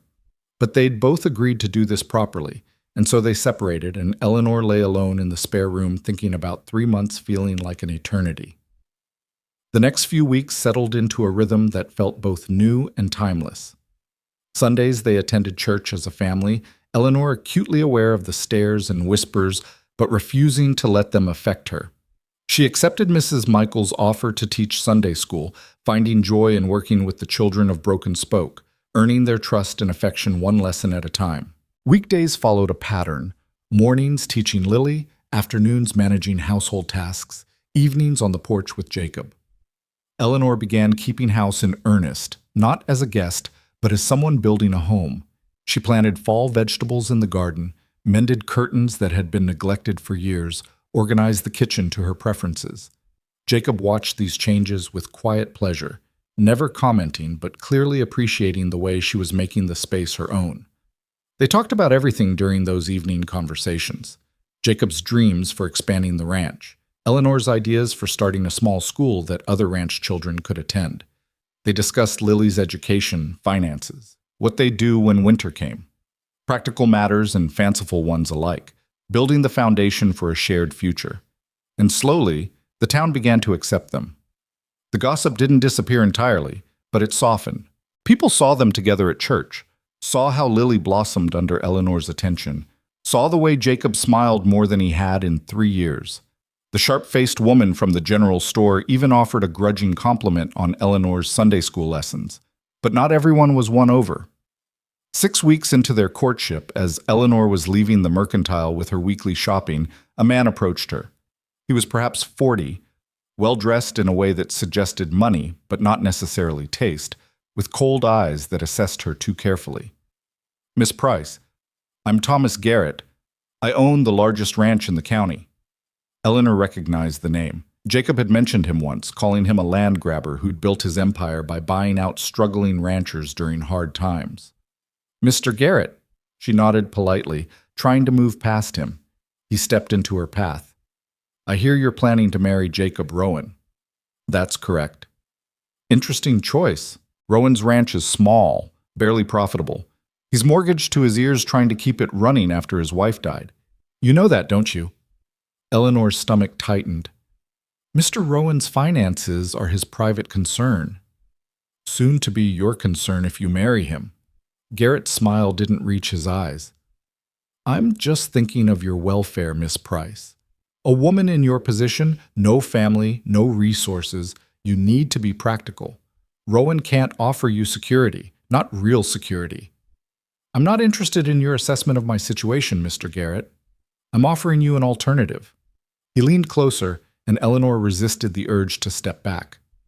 "You seem like an intelligent woman, educated, refined. I could use someone like you to manage my household. I'm a widower myself, you see. I'd pay well, and if things progressed naturally between us, well, marriage to me would offer considerably more comfort than life on Rowan's struggling ranch." Anger flared hot in Eleanor's chest. "Are you suggesting I break my engagement to Jacob and become your employee? Or are you proposing marriage to a woman you just met on the street? I'm suggesting you consider your options before you bind yourself to a losing proposition." Garrett's tone turned harder. "Rowan's ranch will fail. It's only a matter of time, and when it does, you'll be left with nothing. Again. Thank you for your concern, Mr. Garrett, but my decision is made. Good day." She pushed past him and climbed into the wagon where Jacob was waiting.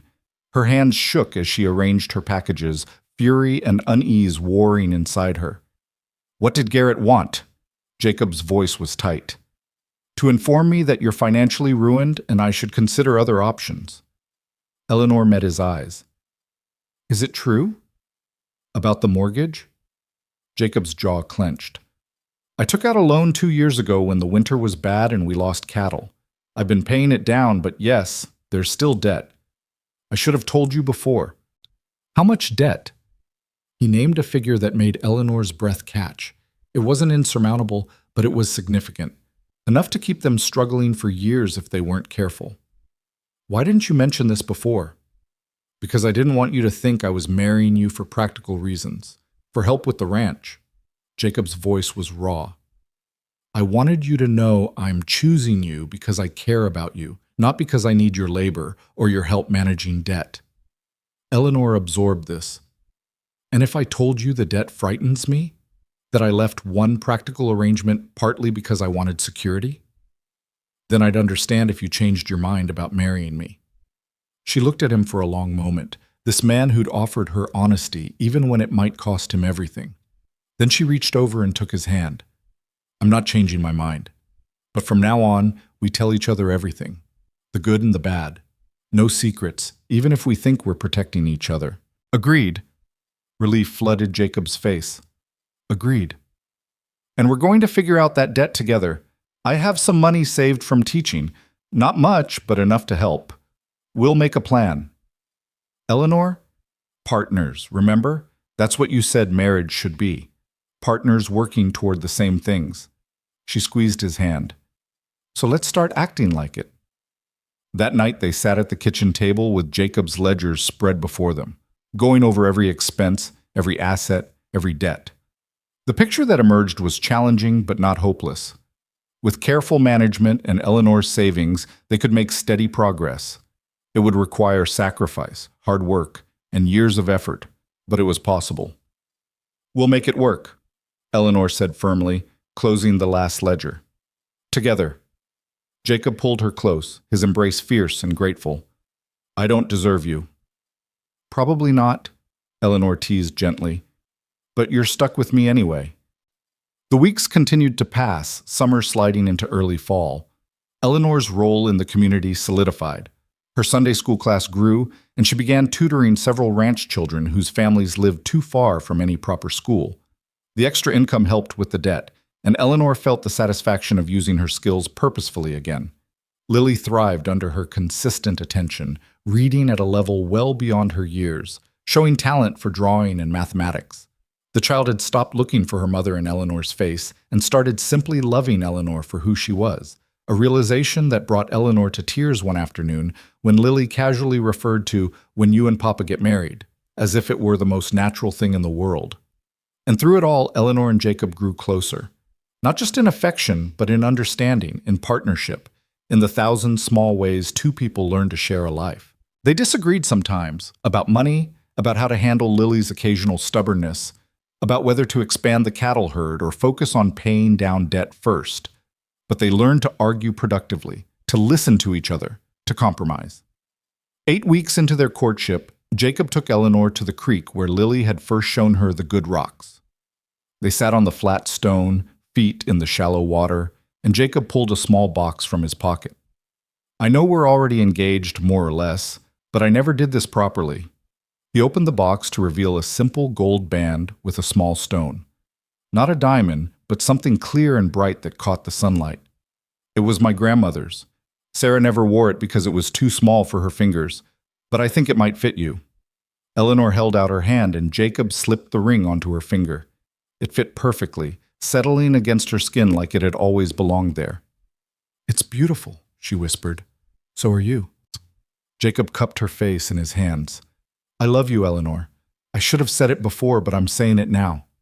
I love your strength and your kindness and the way you make our house feel like a home. I love how you challenge me and how you've given Lily her joy back. I love you, and I can't wait to marry you. Tears streamed down Eleanor's cheeks. I love you too. I don't know when it happened exactly, but somewhere between teaching Lily and arguing over ledgers and sitting on the porch in the evenings, I fell completely in love with you. He kissed her then, deep and thorough, and Eleanor kissed him back with all the emotion she'd been holding in for weeks. When they finally pulled apart, both breathless, Jacob rested his forehead against hers. 1 more month, he said, then you're mine for good. I'm already yours, Eleanor said. The wedding is just making it official. They walked back to the ranch hand in hand, the ring warm on Eleanor's finger, and found Lily waiting on the porch with barely contained excitement. Did he give it to you? Did he? Can I see? Eleanor showed her the ring, and Lily examined it with reverent care. It's perfect. You're perfect. We're going to be a real family now. The child threw her arms around both of them.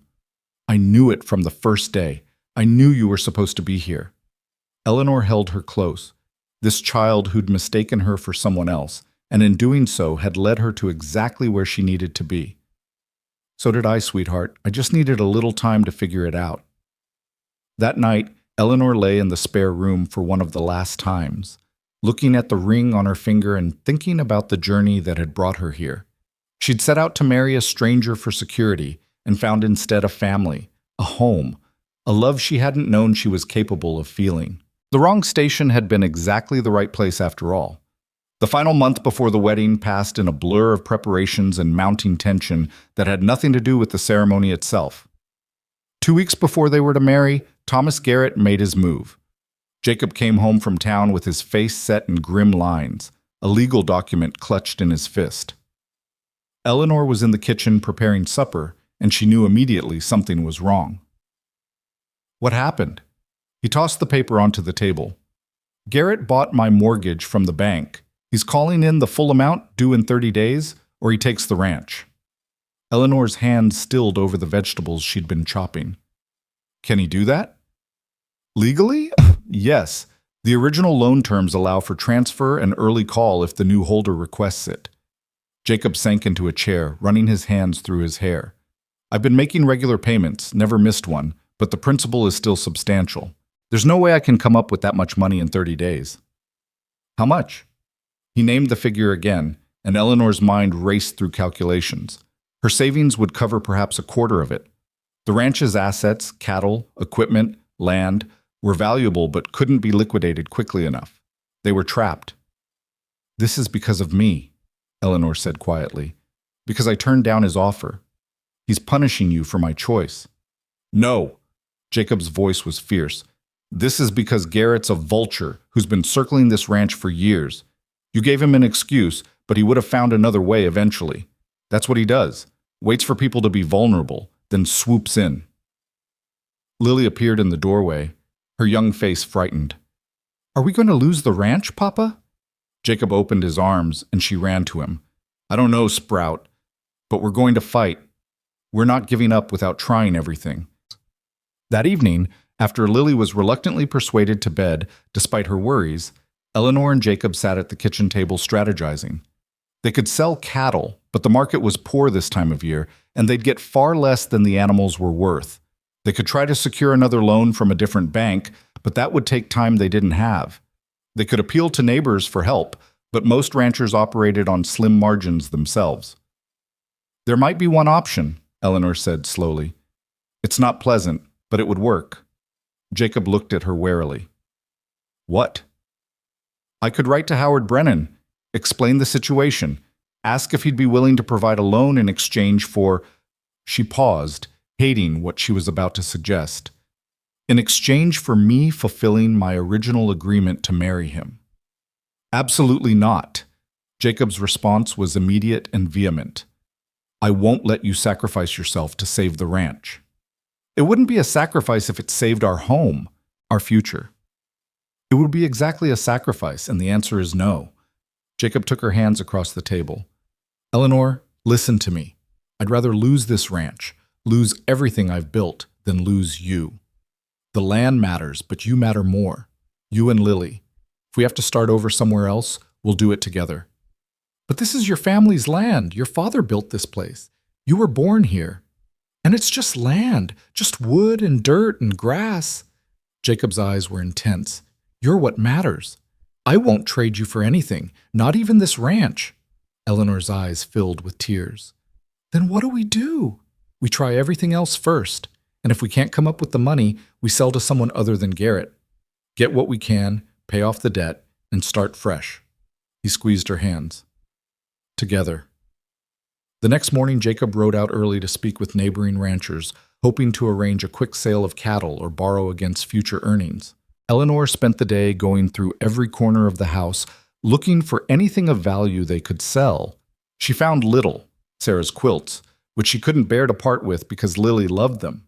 Some dishes and household items that might bring a few dollars. Jacob's father's pocket watch, which was worth something but carried too much sentimental value. When Reverend Michaels stopped by that afternoon, Eleanor was close to despair. Jacob told me about Garrett's move, the Reverend said, settling into a chair at Eleanor's invitation. It's unconscionable, but unfortunately legal. We're running out of options, Eleanor admitted. Have you considered asking the community for help? Taking up a collection? Eleanor shook her head. We couldn't ask people to give us money. Most families here struggle themselves. You might be surprised.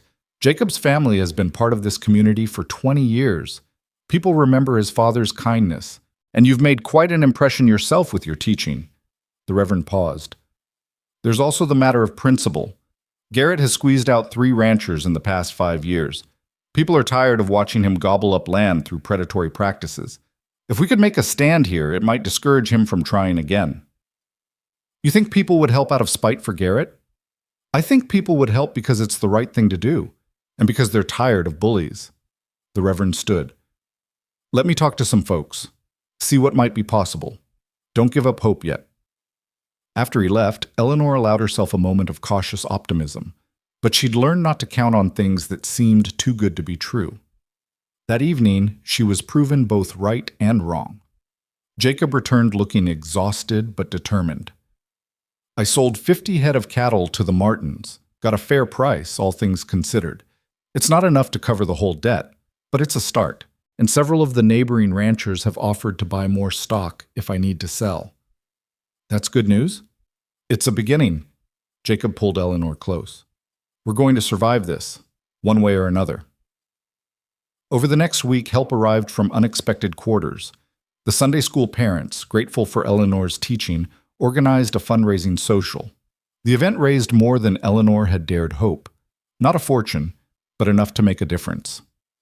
Several of Jacob's longtime friends offered loans with generous terms. Mrs. Michaels arrived with a donation from the church discretionary fund and a stern lecture about not being too proud to accept help. Even some of the women who'd gossiped about Eleanor's sudden courtship contributed, either out of genuine goodwill or dislike of Garrett's tactics.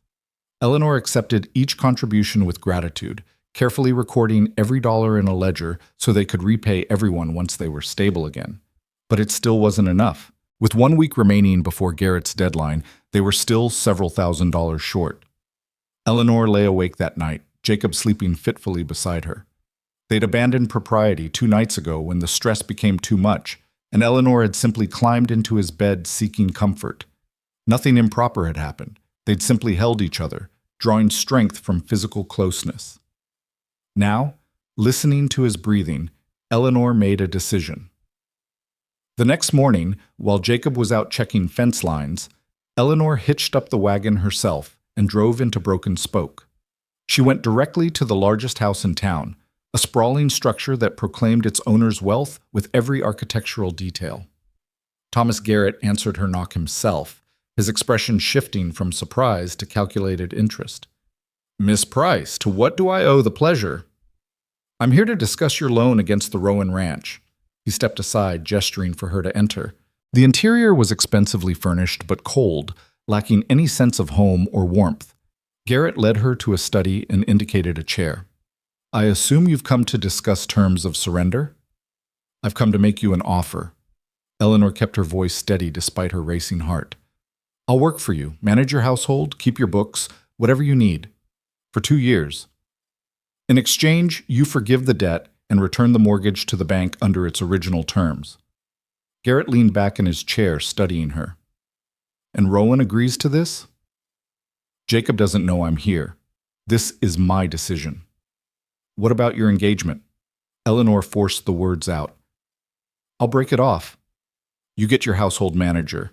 Jacob keeps his ranch without the burden of debt. Everyone wins.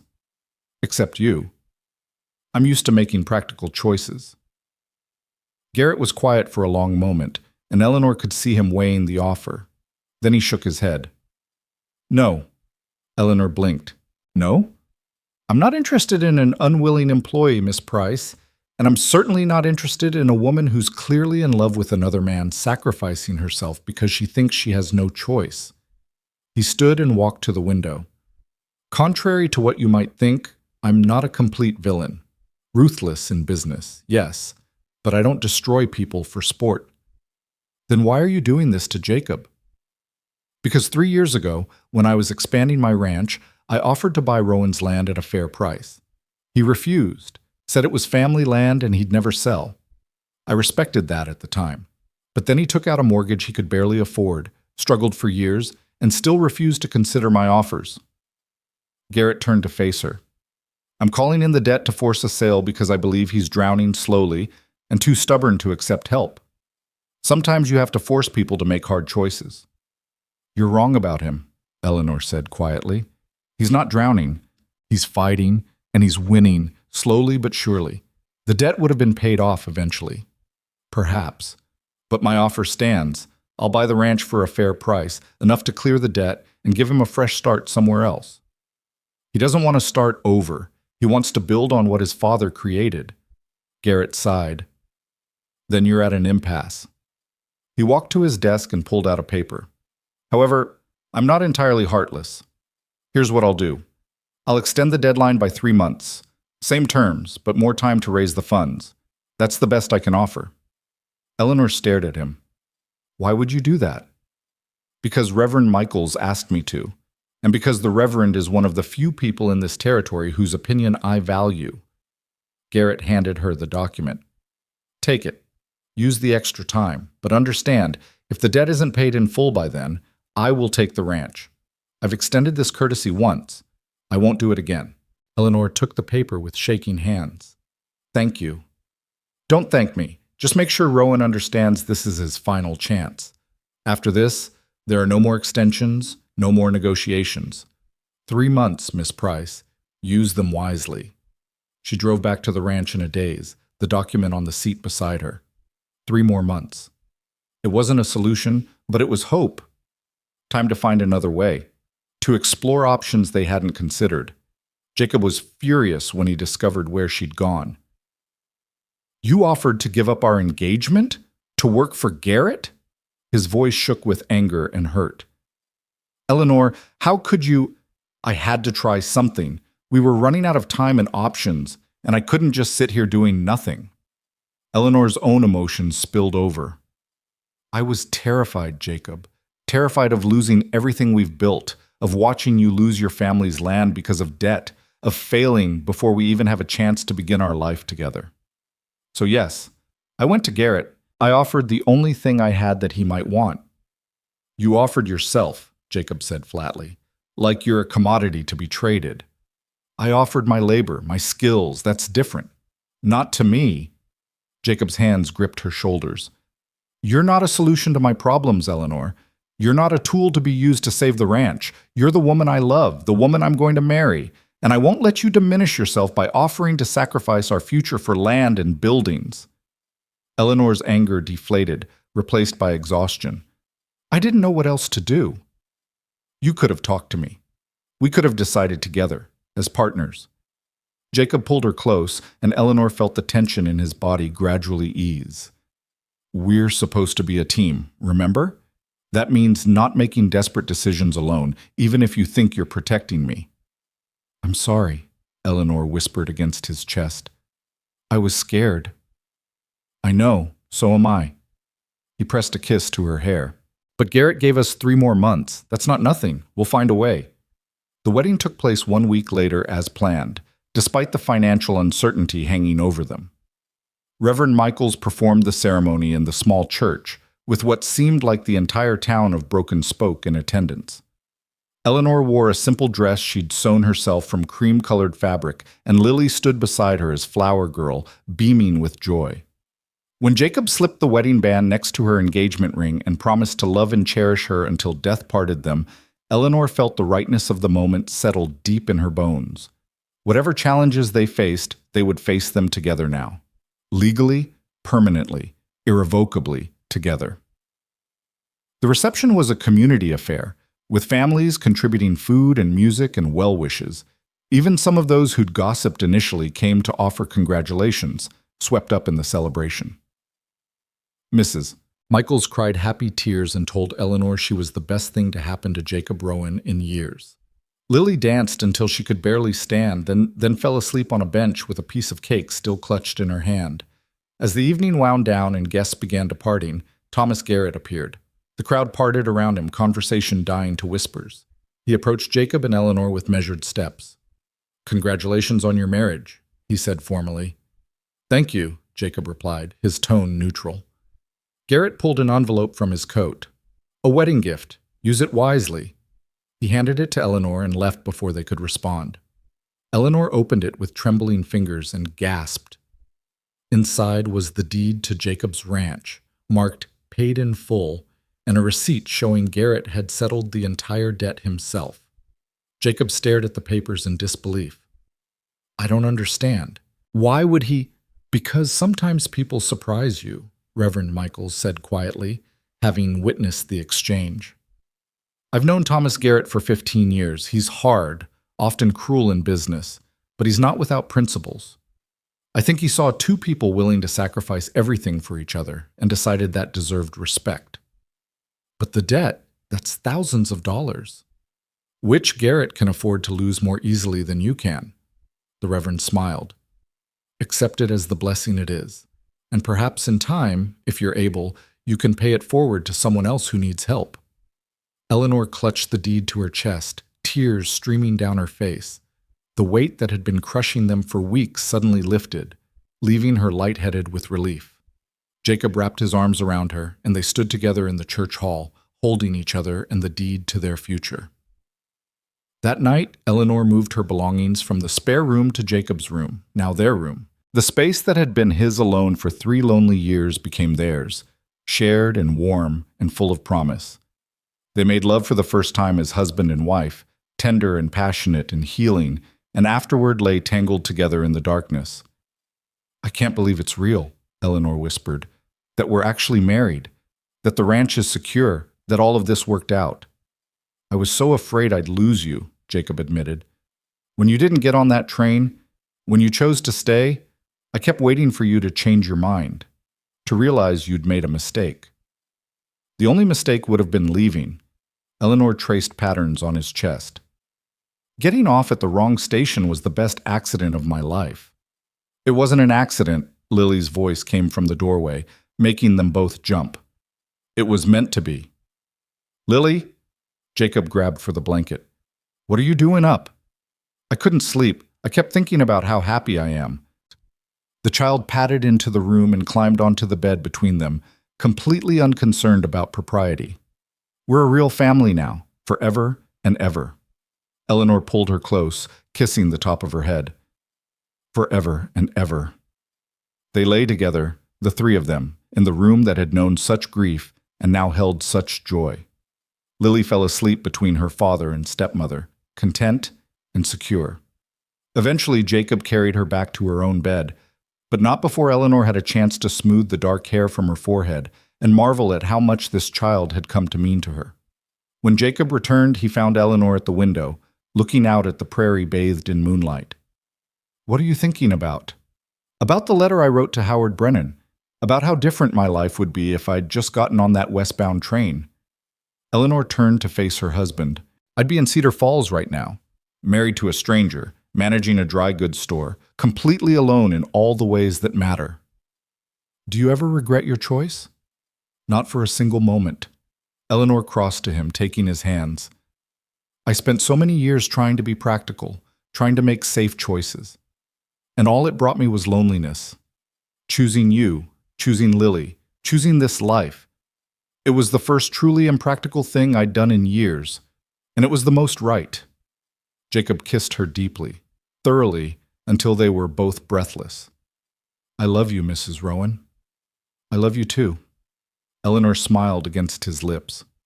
Now take me back to bed. We're married now. We're allowed. The months that followed were filled with the ordinary joys and challenges of building a life together. Eleanor's tutoring expanded into a small school that met 3 times a week in their barn, with 5 ranch children attending regularly. The income helped, and Eleanor found deep satisfaction in teaching again, properly and purposefully. Jacob and Eleanor worked the ranch together, their partnership extending from the bedroom to the barn, from the kitchen to the pastures. They disagreed sometimes. Eleanor thought they should invest in more chickens for egg money. Jacob wanted to focus on cattle. But they learned to compromise, to listen to each other's reasoning, to make decisions as a team. Lily thrived in ways that still amazed Eleanor. The quiet, desperate child who'd mistaken her for a ghost grew into a confident girl who loved learning and laughing and helping around the ranch. She still missed her mother. Eleanor saw it sometimes in quiet moments, but the sharp edge of grief had dulled to something manageable, integrated into who Lily was becoming rather than defining her entirely. One evening, nearly 6 months after the wedding, Eleanor and Jacob sat on the porch watching the sunset paint the prairie in shades of gold and amber. Lily was at the creek with a neighbor's child, their laughter floating back on the evening breeze. "I've been thinking," Eleanor said, her hand resting on her still flat stomach. "About names." Jacob looked at her sharply. "Names?" "For the baby. If it's a girl, I thought maybe Sarah, to honor your first wife, to make sure Lily knows we remember and value where this family came from." Eleanor met his eyes. "If that's all right with you." Jacob's eyes filled with tears. "You're pregnant?" "I think so. It's early still, but yes, I think so." He pulled her into his arms, holding her so tightly she could barely breathe. When he finally loosened his grip, his face was wet with tears. "Sarah would be honored," he said roughly. "And it's perfect. If it's a girl, we'll name her Sarah. And if it's a boy? I was thinking maybe William, after your father, the man who built this ranch, who started everything that brought us here." "William Rowan," Jacob tested the name, "or Sarah Rowan. Either one sounds right." They sat together as darkness fell, planning for a future that had seemed impossible just months ago. A future with children and laughter and love, built on land that had been saved by the kindness of community and the unexpected generosity of a hard man who'd recognized something worth preserving. Lily came running back from the creek as the first stars appeared, her hair damp and her dress muddy, full of stories about the crawdads she'd caught. Eleanor listened with genuine interest, asking questions, laughing at the child's enthusiasm. This was family, she thought, this messiness and joy, and simple moments strung together like pearls on a string. That night, after Lily was in bed and the house was quiet, Eleanor wrote a letter. Not to Howard Brennan. He'd sent a curt reply months ago acknowledging her decision and wishing her well. Not to anyone she'd known in Philadelphia, as those connections had long since faded. Instead, she wrote to herself. A letter to tuck away in her trunk, to read years from now when she needed reminding. Dear Eleanor, today you are happy. You have a husband who loves you, a daughter who calls you mama without hesitation, a baby growing inside you, and a home that feels solid and real. You have work that matters, and friends who showed up when you needed them most. Remember the woman who stepped off that train 6 months ago, so afraid of taking risks that she was willing to marry a stranger for security. Remember how terrified you were when you chose to stay instead of boarding the westbound train. Remember the fear, because it makes the joy sweeter. You got off at the wrong station, and it was the best mistake you ever made. You chose love over safety, partnership over transaction, risk over certainty. And look what you built from that choice. Never forget that you are braver than you think, stronger than you know, and worthy of all the love you found, with hope for all the years to come. Eleanor Rowan. She sealed the letter and tucked it away in her trunk beside the letters Howard Brennan had sent her months ago. Someday, perhaps, she'd show it to Sarah or William, the child growing inside her now. She'd tell them the story of how their mother got off at the wrong station and found her real life waiting. But for now, the letter was her secret, a promise to herself to never take for granted the extraordinary gift of this ordinary happiness. Eleanor climbed into bed beside her husband, who pulled her close even in sleep. Through the wall, she could hear Lily's soft breathing. Beyond the house, the prairie wind whispered through the grass, the sound no longer lonely, but peaceful. She'd left Philadelphia seeking security and found something infinitely more valuable. She'd planned a life of careful practicality and stumbled into messy, glorious love instead. She'd thought she knew what she needed and discovered she'd been wrong about everything except one thing. Home wasn't a place on a map or a destination you planned for. Home was the people who chose you back, who saw you clearly and loved you anyway, who built a life with you one ordinary day at a time. Eleanor Price, now Eleanor Rowan, had finally found her way home. Not in Cedar Falls with a stranger and a dry goods store, but here, in a weathered ranch house on the Wyoming prairie, with a widower who'd learned to love again and a child who'd led her here by mistake. The wrong station had been exactly, perfectly, miraculously right. And as Eleanor drifted off to sleep, secure in her husband's arms, and the knowledge that tomorrow would bring new challenges and new joys in equal measure, she smiled. Because getting lost, it turned out, was sometimes the only way to find yourself. The westbound train had carried countless passengers toward their planned destinations. But Eleanor had stepped off early, taken a different path, and found something no amount of planning could have given her. She'd found home. She'd found family. She'd found love. And she'd found herself.